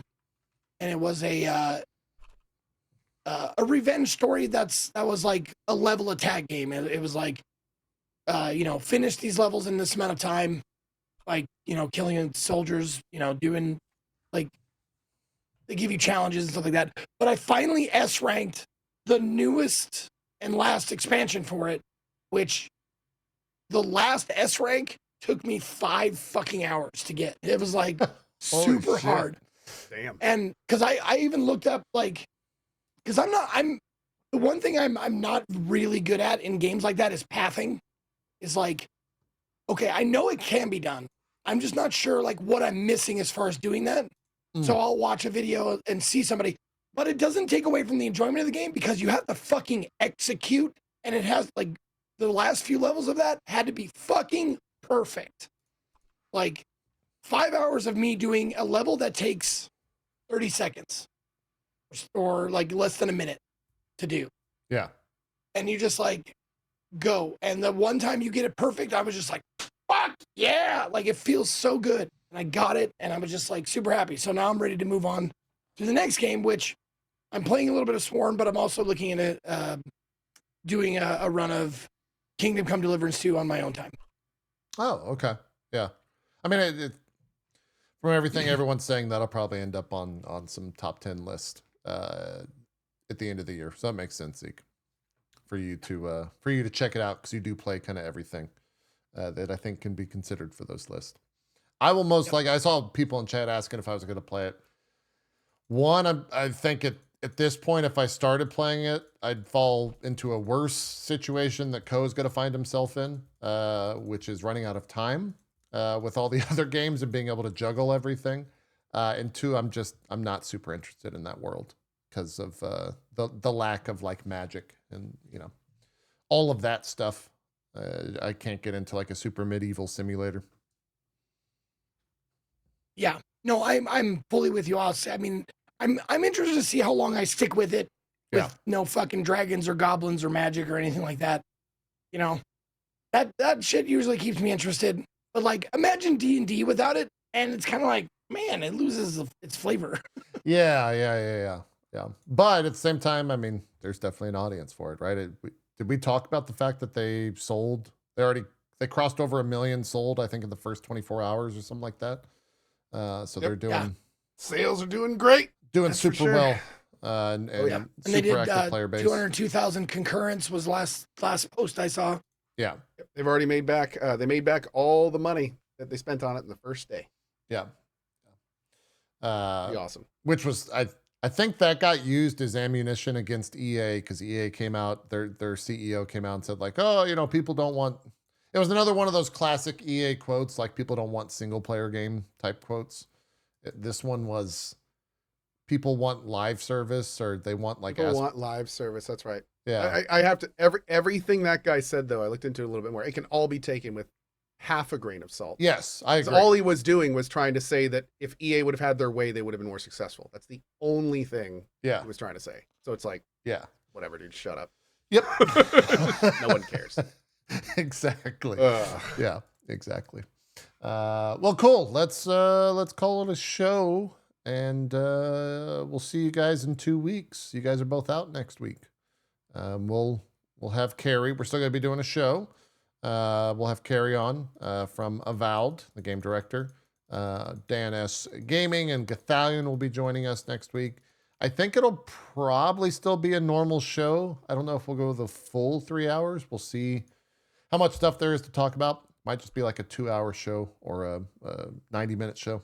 I think Carrie's scheduled to be on for an hour-ish. So we'll see what happens with all that. But let's do some shout-outs and get out of here so Co can go watch the Super Bowl because he's got a lot of money riding on it. Shit, that's tonight, isn't it? Fuck. Go Philanderers. Woo! The Philanderers have to win. Yeah. For real though, like since I was old enough to know any better, hey, what's up, everybody? I watched the Super Bowl for the commercials because that's when the real like funny shit comes out. Yes, so. it's the best. Yeah, I agree. Anyways, what's up, everybody? Thank you for watching. If you're wondering about my voice, it's been this way for a while. It's just, I'm not sick and I'm not hurt. It's just vocal cord damage. That's all it is. So if you're worried about me, don't. I'm fine. My name is Ezekiel III. You can find me at /Ezekiel_III on Twitch, Twitter, and YouTube. You can find me at Ezekiel III, all spelled out, on Instagram, TikTok, and Blue Sky. I broadcast at 1 p.m. Eastern, so the same start time as Drop Frames every day except Mondays, which I take off. Coming up for me, I'm going to be doing Knights of the Old Republic for Tuesday and Wednesday before I leave for vacation.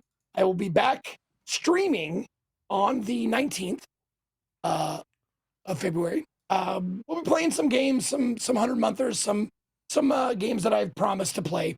And then the week after that, though, while everybody's playing Avowed or KCD or whatever, I will be doing Steam Next Fest demo days for that week, for the week of the 25th through the 1st. So if you want to come check me out, that's what I'll be doing.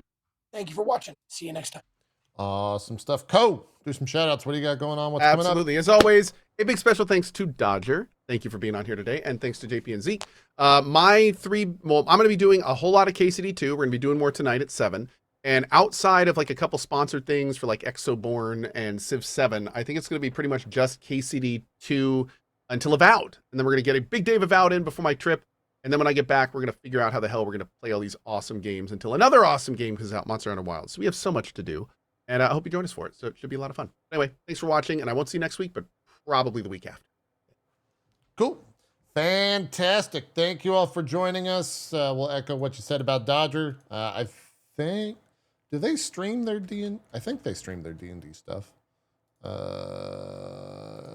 Yes, she left early to go play D&D.